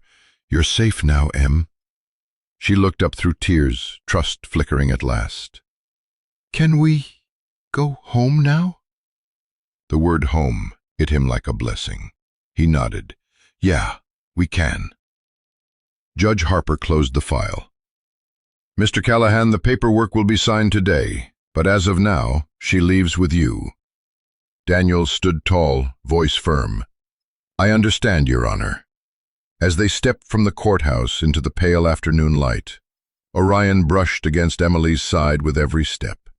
Daniel carried in his chest the vow he had once read in Grace's final letter. Don't let her feel like a mistake. For the first time, the ghosts of failure were quiet. What remained was louder. A child's fragile hope, a shepherd's unwavering loyalty, and the promise of a home built not from walls, but from belonging. The first morning back at the cabin was wrapped in winter quiet. Snow dusted the roof and lay soft across the clearing, muffling sound like a blanket pressed to the earth. Inside, the fire popped gently, pushing warmth into the drafty corners. Daniel moved around the kitchen with a care that betrayed his nerves. He wasn't just making breakfast. He was laying the first brick of something fragile. Eggs hissed in the pan, toast browned, and he set the plate in front of Emily, who sat tense with her notebook held like armor. Orion lay at her feet, amber eyes steady on her. "Almost ready," Daniel said, voice calm. She glanced from the food to him, wary. Her hands stayed folded until Orion gave a soft woof. Only then did she reach out, tearing the... Daniel pretended not to watch. "You don't have to finish it all," he added, retreating to the stove. That seemed to ease her. She ate more, shoulders loosening. The silence was no longer the hollow kind she carried in, but tentative, like soil being tested before seeds were planted. Later, Daniel found her at the window, knees tucked, notebook open. Orion lay close, chin across her feet. A pencil scratched faintly, and then, unexpectedly, Daniel heard it. A hum. Fragile, wavering, but real. He froze, afraid to break it. She bent closer to her drawing, humming as if daring to put sound into the air without punishment. Orion shifted and she smiled, small, fleeting, but there. Daniel's throat tightened. For months the cabin had felt like exile. But now, watching a girl sketch and hum with a shepherd at her side, Daniel felt something change. This was not exile, not survival, a home. The days settled into rhythm. Daniel cooked, Emily ate a little more each time. Orion shadowed her everywhere, not just guardian, but tether, grounding her steps. In the evenings, Emily sketched. At first her drawings were bleak, boarded houses, stick figures with frowns. But then came trees, smoke rising from a chimney, a shepherd drawn large, always between her and the world. "You've got talent," Daniel murmured once.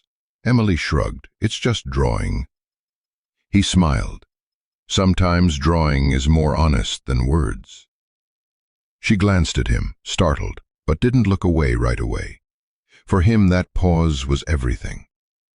At night Orion curled outside her door, tail flicking once to say, "I've got this."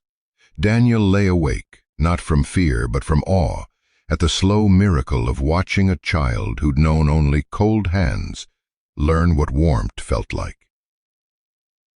One evening Emily asked softly, "Do you think humming counts as music?" Daniel nodded. "Of course, especially if nobody hears it. Sometimes the songs we sing to ourselves are the ones that save us." Her eyes shimmered. The next night her humming was louder, steadier. It wasn't perfect, nightmares still came. Sudden sounds froze her. But each time Orion pressed close, and Daniel waited with patience born from scars of his own. Trust was not a leap. It was a bridge built board by board, and each meal, each sketch, each note hummed was another plank. By week's end, Daniel found himself humming too, matching her uncertain tune as he chopped vegetables or stoked the fire. He never mentioned it, but saw how her shoulders eased when she heard. Two broken souls, bound by circumstance, with one loyal shepherd.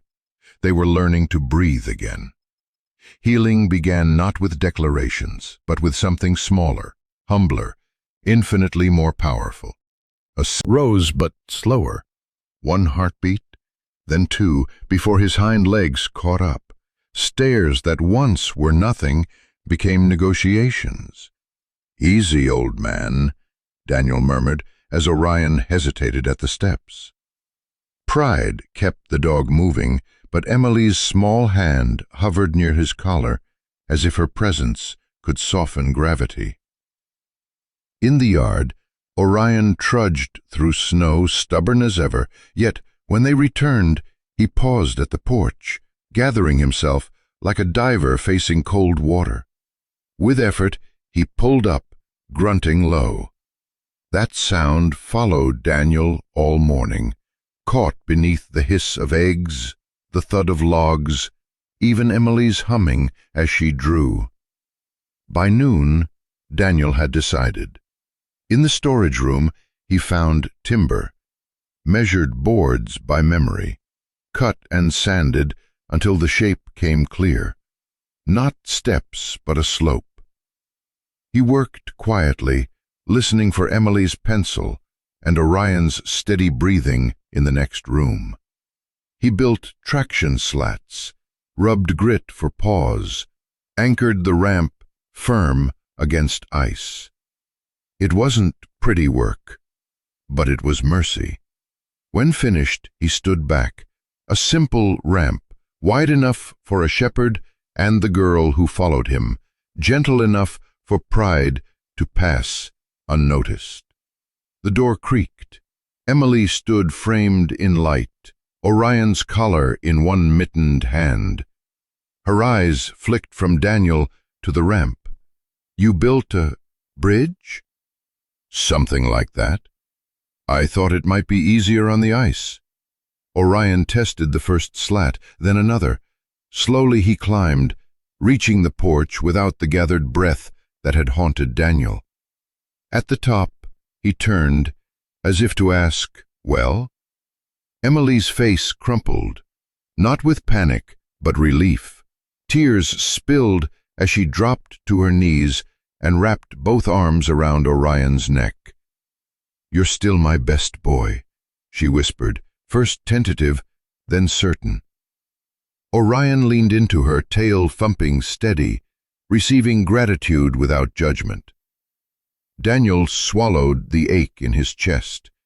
He hadn't expected tears, but this was the thank you that mattered. A question unspoken was answered. Are we safe here, even from time? The ramp said, "We will try. We can stain it when the cold lets up," Daniel said roughly. "Maybe paint it. Your call." Emily wiped her cheeks, nodded. "Yellow, so it looks like sunshine when the sky forgets." Daniel huffed a laugh. "Yellow it is." Together, Emily and Orion made their first pass. She matched his pace, patient.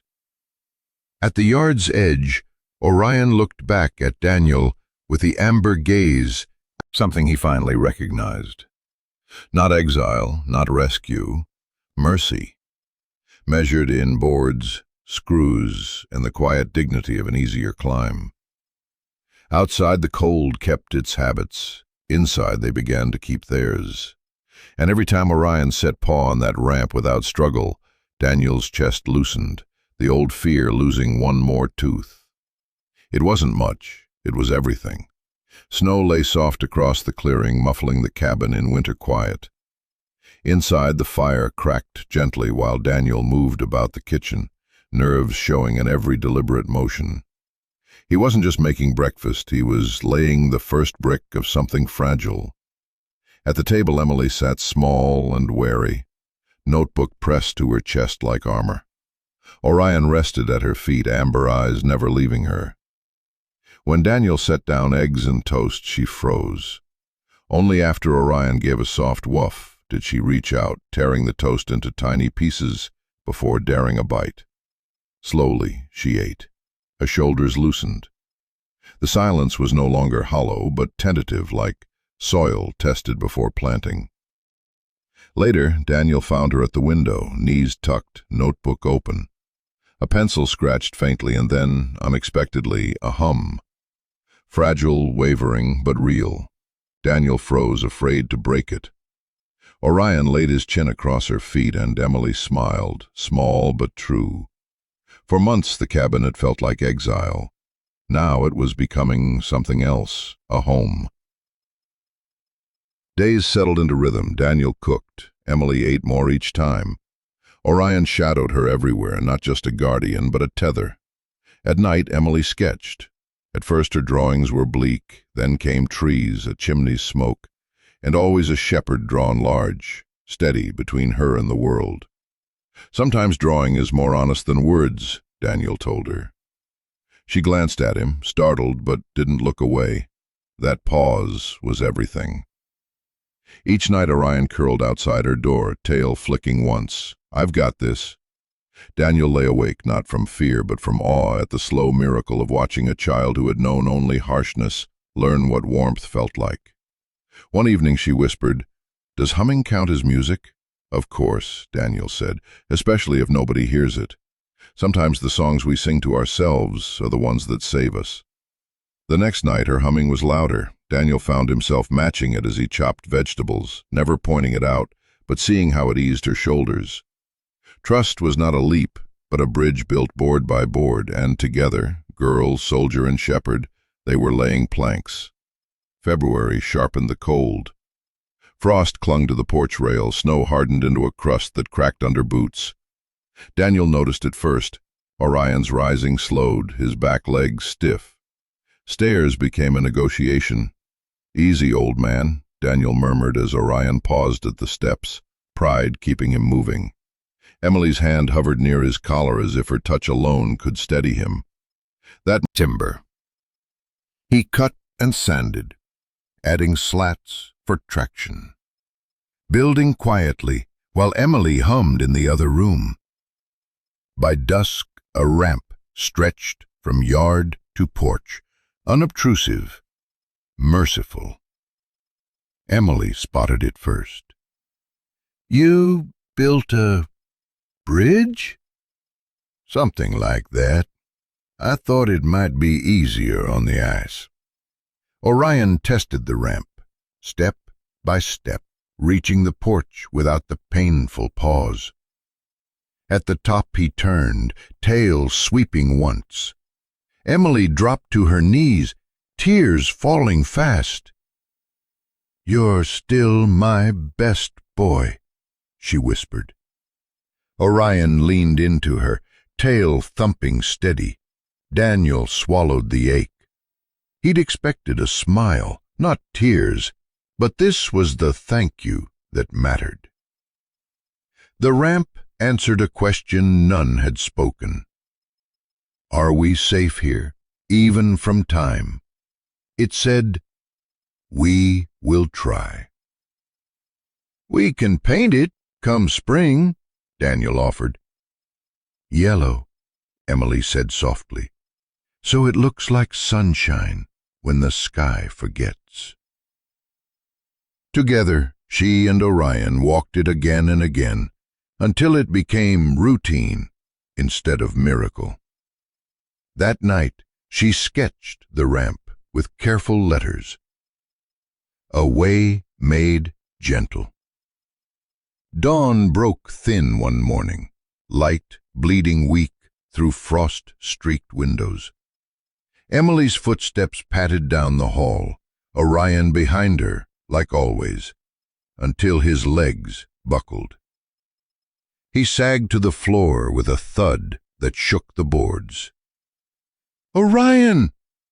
Emily's cry cracked, all panic, all loss. She fell to her knees, clutching him. His eyes were open, but dulled, breath shallow. "Please, don't leave me too." Daniel was already calling the vet, voice steady, though his chest burned. The advice was calm. Keep him comfortable. Bring him in when possible. Likely age, arthritis, exhaustion. They wrapped him in a blanket, lifted him into the truck. Emily never let go of his paw. The drive was endless. She whispers a broken prayer. "Don't leave me too. Please stay." At the clinic, the vet examined him gently, listening long before speaking. "His heart's still strong, but his body is tired. He'll recover from this spell, but his time is limited. Months, maybe less." The words struck harder than any gunfire Daniel had ever known. Emily collapsed against Orion, sobbing. "He promised! He's all I have!" Orion stirred faintly, Orion's fur. "Then I won't waste a single day." That night, the cabin was hushed, fire flickering low. Emily sat cross-legged beside Orion, fingers buried in his fur. Her eyes, raw from crying, now burned with determination. "You saved me," she whispered into his ear. "Now it's my turn. I'll take care of you." Her words trembled but carried strength, the kind born in broken places. Daniel's throat tightened. He'd seen vows made on battlefields, but none more sacred than this, a child learning to give back love she once believed she didn't deserve. She looked up at him. "He always stayed, even when I thought I didn't matter. If he's hurting now, then I have to stay for him. That's fair, isn't it?" Daniel knelt beside her. "That's love." Her voice steadied. "I used to think I was just extra, but Orion never made me feel that way. If he can believe I'm enough, then I can believe I'm enough to help him now." Orion stirred, pressing closer into her lap. Agreement, trust. Emily straightened, wiping her eyes. "I'll feed him softer food, help him walk, stay beside him when it's cold. He did all of that for me, now I get to give it back." Daniel's heart twisted. She was no longer only surviving. She was healing by choosing to give. He smoothed her hair gently. "You've already given him more than you know. Dogs like Orion live for that love. And now he's lived long enough to see you strong enough to promise him the same." Emily smiled through tears, fragile but fierce. She pressed her forehead to Orion's. "You're not going to fight alone anymore." The fire popped, sealing her vow. Daniel leaned back, watching them bound by wounds and resilience. Grace's words echoed in his memory. "Don't let her apologize for existing." Looking at Emily now, he knew she wasn't apologizing anymore. 2 days later, snow still fell heavy. Daniel sat at the table with the phone in his hand, the decision finally clear. Orion's collapse had stripped away hesitation. Emily needed more than shelter. She needed roots. When the line connected, he spoke steadily. "I want to file a petition for permanent custody." The caseworker paused. "That's a serious step. Are you certain?" Daniel looked at Emily across the room, humming softly as she drew beside Orion. He had never been more certain. She's not just safe here. She's home. Later, he knelt before her. "That call, it was about you. I want this to be permanent. I want to be your guardian, forever." Her eyes widened, searching for cracks. "You mean, I won't have to go back?" "You won't. Not unless you want to. But what if I mess up? What if you get mad?" His chest shaking. Orion dragged himself closer, pressing his muzzle to her leg, tail brushing once. Between man and dog, she was circled in loyalty. When her sobs eased, she whispered, "I don't deserve this." "Yes, you do," Daniel said.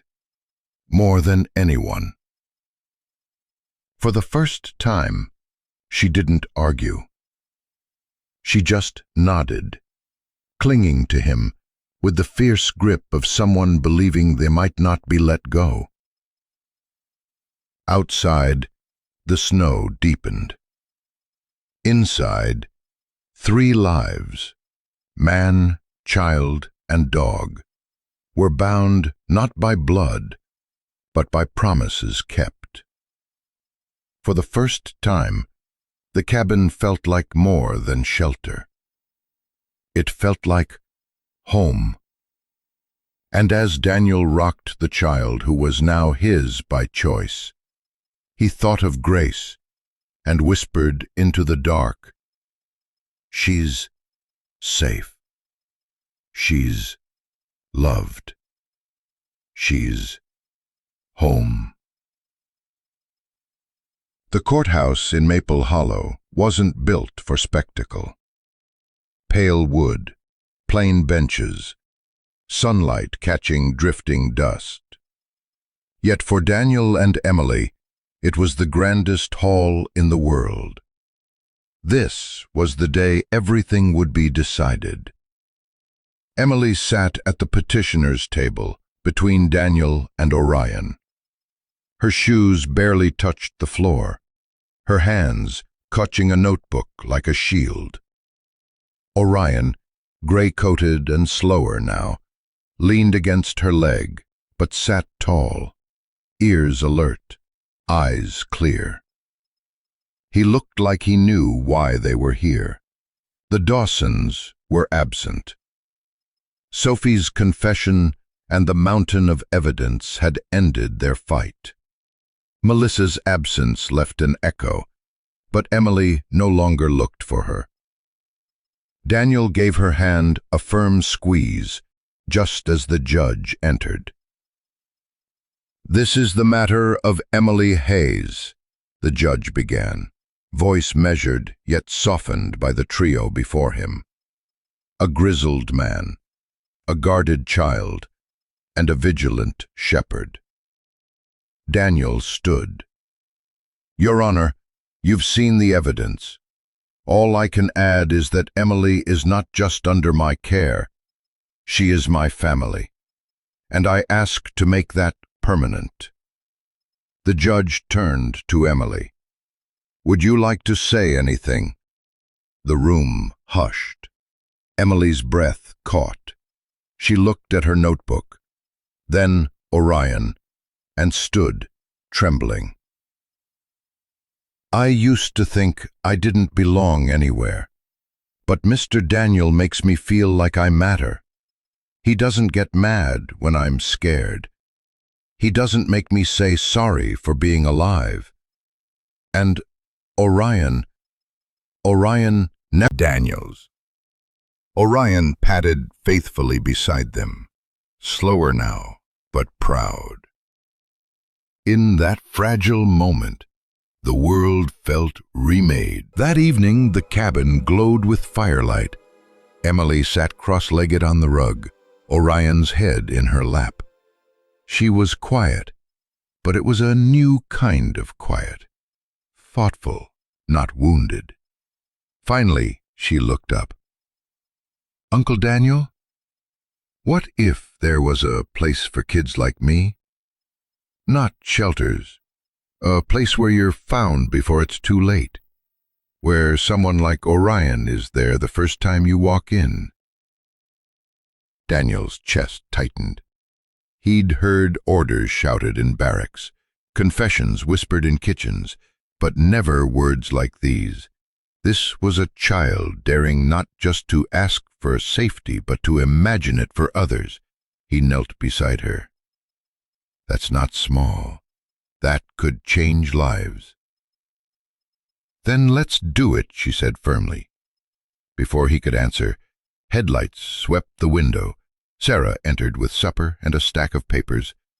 She'd already spoken to neighbors, the pastor, even the librarian. People wanted to help. They just needed a way. Emily's voice trembled. "It could be real?" Sarah knelt beside her. "It already is. You gave it a name when you dreamed of it." That night, plans sprawled across the table. A carpenter offered lumber, the librarian books. Sarah suggested the old community center, and Emily drew the outline of a building in her notebook. Windows glowing, a garden out front, a door never locked. She wrote the name at the top, Orion's Haven. Daniel squeezed her hand, vision blurring. "Then that's what it will be, not just for you, for everyone." Orion lifted his head, ears twitching, as though to affirm the promise. The morning Orion's Haven opened. The sky was pewter, heavy with snow.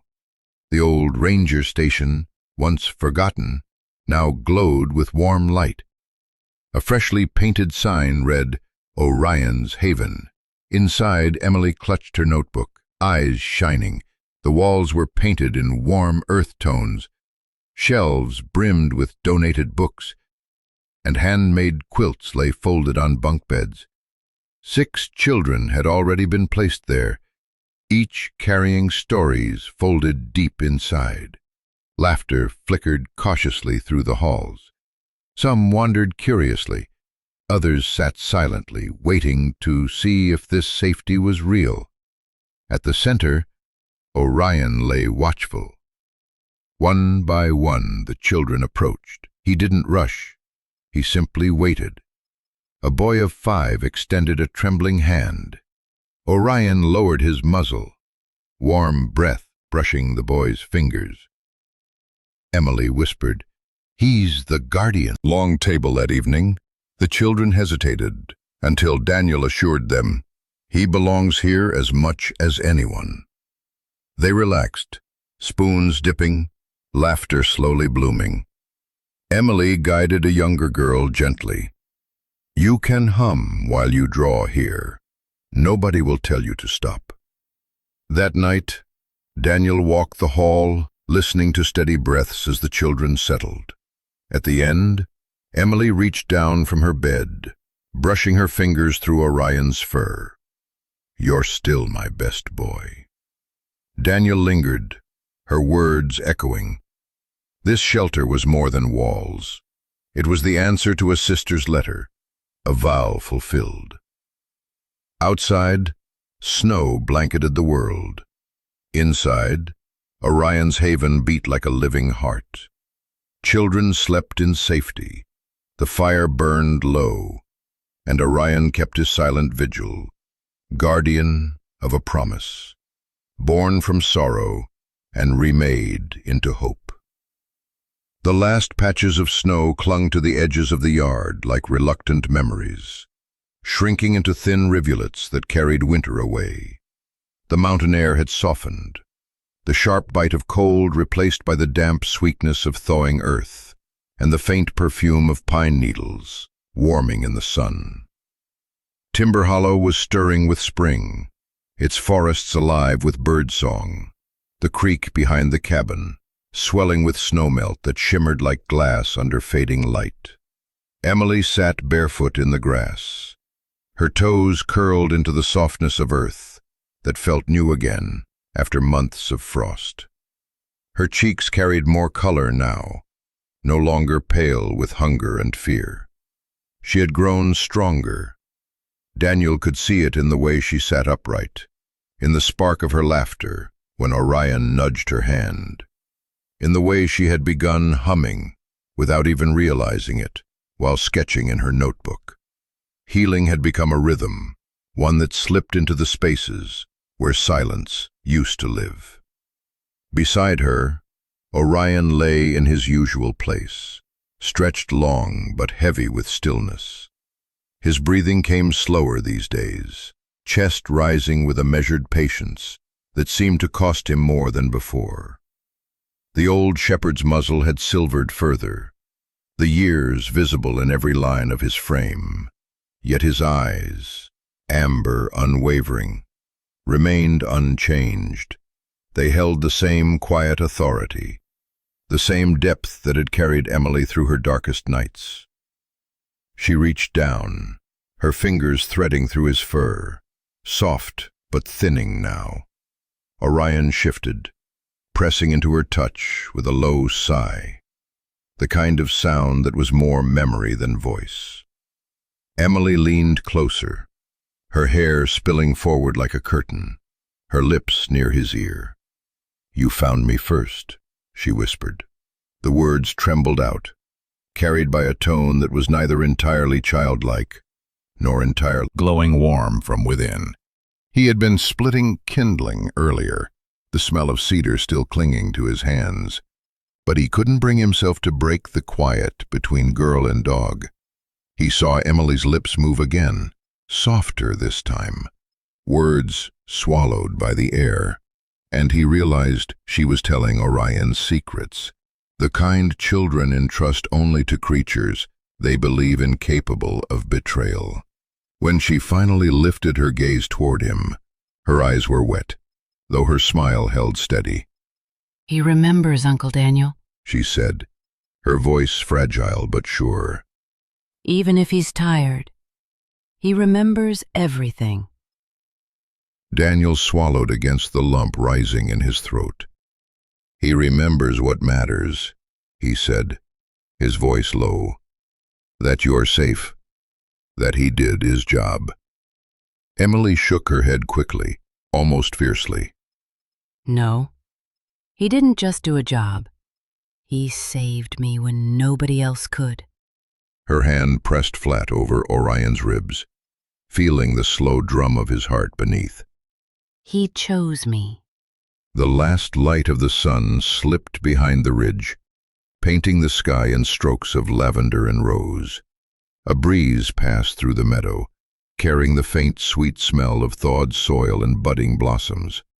Emily leaned into Orion, her small frame curved to his larger one, and for a moment it seemed as though she were the one keeping him upright, anchoring him with her nearness. Daniel closed his eyes briefly, remembering another spring long ago when Grace had sat barefoot in this same meadow, her laughter carrying on the air while Orion, younger and unwearied, bounded through the grass. He remembered her calling the shepherd her shadow, her shield. And now here was her daughter, sitting in the same place, saying the same words with a voice full of reverence, the threads of legacy pulled tight. Can I stay out here until the stars come? Emily asked, suddenly glancing up. Her cheeks were damp, but her tone held that stubborn edge Daniel had come to recognize. Daniel smiled faintly. "As long as you've got a blanket around your shoulders, spring isn't summer yet," she nodded, already knowing he would relent. He stepped back into the cabin, returned with an old quilt, and draped it over her shoulders. She pulled it close, then tucked one edge around Orion, as though he needed it more than she did. The shepherd shifted his head, resting it on her knee, eyes closing with trust. The first stars blinked awake above the ridge, faint but steady. Emily tilted her face to the sky, whispering again. You found me first. She repeated it like a vow, as if the night itself needed to hear. Daniel stood behind them, his chest heavy with both ache and awe. The evening held its silence, but it was a silence alive with meaning, threaded mark the truth of her words. The spring night closed gently around them, carrying forward what winter had tested, a bond that neither age, nor time, nor pain could undo. The porch boards were cool beneath Daniel's palms as he leaned against the railing, the faint creak of old wood grounding him in the present. Beyond the yard, dusk folded over Timber Hollow, wrapping the pines in a veil of indigo. A lantern glowed inside the cabin, its light spilling softly through the windows, but Daniel's gaze was fixed outward, on the girl in the grass, and the old shepherd who would not leave her side. Emily sat cross-legged beneath the rising stars, Orion's head in her lap, her lips moving in whispers Daniel could not quite hear. She stroked the graying fur along his back, her small hands tracing circles as though memorizing every line, every ridge of bone. The blanket pooled around her shoulders made her look fragile still, but there was something steady in the way she cradled the dog. Daniel's throat tightened at the sight. He could not help but see two timelines overlapping, the past and the now. Years ago, on a battlefield halfway across the world, Orion had been the only reason Daniel still breathed. He remembered the blast that had split the earth apart, the ringing silence afterward, and then the weight of a shepherd pressing against him, dragging him from rubble, inch by inch. That night had been the first time Daniel felt his soul tethered to something larger than duty, tethered to loyalty made flesh. And now, here again, Orion had done it. Not by saving Daniel's body this time, but by saving the part of him he had let wither in the years since Grace's death, the part that believed in second chances, the part that could still love. Emily was proof of that, fragile and fierce, scarred but singing again. Daniel swallowed hard, eyes stinging. He thought of Grace, of the way she used to call Orion her shadow, her constant. He thought of her voice, "Promise me you'll protect what matters most." At the time, he had believed she meant only herself, or maybe him. But watching Emily now, her fingers tangled in Orion's fur, he understood. Grace's words had stretched forward through years, waiting for this moment. The dog had carried them both to safety. "You saved me twice," Daniel whispered under his breath, as though Orion could hear across the yard. His voice was rough, filled with gravel and memory, once on the field, and once here, when I didn't even know I needed saving. A breeze passed, rustling the fir branches and tugging at Emily's hair. She looked up briefly, catching his silhouette on the porch. Their eyes met across the shadowed yard. For the first time, Daniel did not feel like a man burdened with ghosts. Deliberate. And Daniel felt the message in it. This wasn't only about survival anymore. It was about what remained, about the bridge between past and future. Daniel exhaled shakily. He realized then that Orion had given him more than life. He had given him purpose. The dog had guided him through war, through grief, through loss, and now through love regained. By leading Emily to him, Orion had stitched together what had been unraveling in silence for too long. The lantern light behind him flickered, catching in the tears he didn't bother to hide. "You old soldier," he murmured, voice breaking with both ache and reverence. "You didn't just save my life. You saved my soul." In the yard, Emily bent low, her cheek pressed to Orion's neck. Daniel could almost hear her whisper again, "You found me first." And in that moment he understood the symmetry. The shepherd had found them both, Daniel on a battlefield, Emily in a storm of silence. Loyalty had carried through, unbroken, spanning lives like a thread no blade could cut. The porch creaked beneath him as he stepped down into the yard. He walked slowly, not wanting to disturb the quiet sanctity of what lay before him. Emily looked up when he reached them, her eyes rimmed with tears but shining in the lantern glow. She didn't speak, only reached out her free hand toward him. Daniel knelt beside them, placing his calloused hand over hers where it rested on Orion's back. Together, their hands rose and fell with the shepherd's slow breathing. For the first time in years, Daniel felt the weight of Grace, not the memory of his sister, but the living truth of her name carried forward in this child. "Emily Grace Hayes," he murmured, voice steady despite the tremor beneath it. "You're home because of him, and so am I." Emily leaned into him, her forehead pressing briefly against his shoulder. "He saved us both," she said softly. Daniel nodded. His eyes lifted to the stars overhead, sharp and cold against the velvet dark. Somewhere in their light, he chose to believe Grace was watching. And perhaps she knew what Orion had done, how the shepherd had honored her words, how he had carried her legacy forward by refusing to let her daughter be lost. Daniel tightened his hand over Emily's, the promise settling deep. He would carry it now. For her, for Orion, for Grace. The shepherd stirred, releasing a quiet sigh, and the sound felt like an amen. The night folded around them, heavy with silence, but alive with meaning. And Daniel, for the first time in a long time, did not fear what tomorrow might bring. He had already been given enough. He had been given back his soul.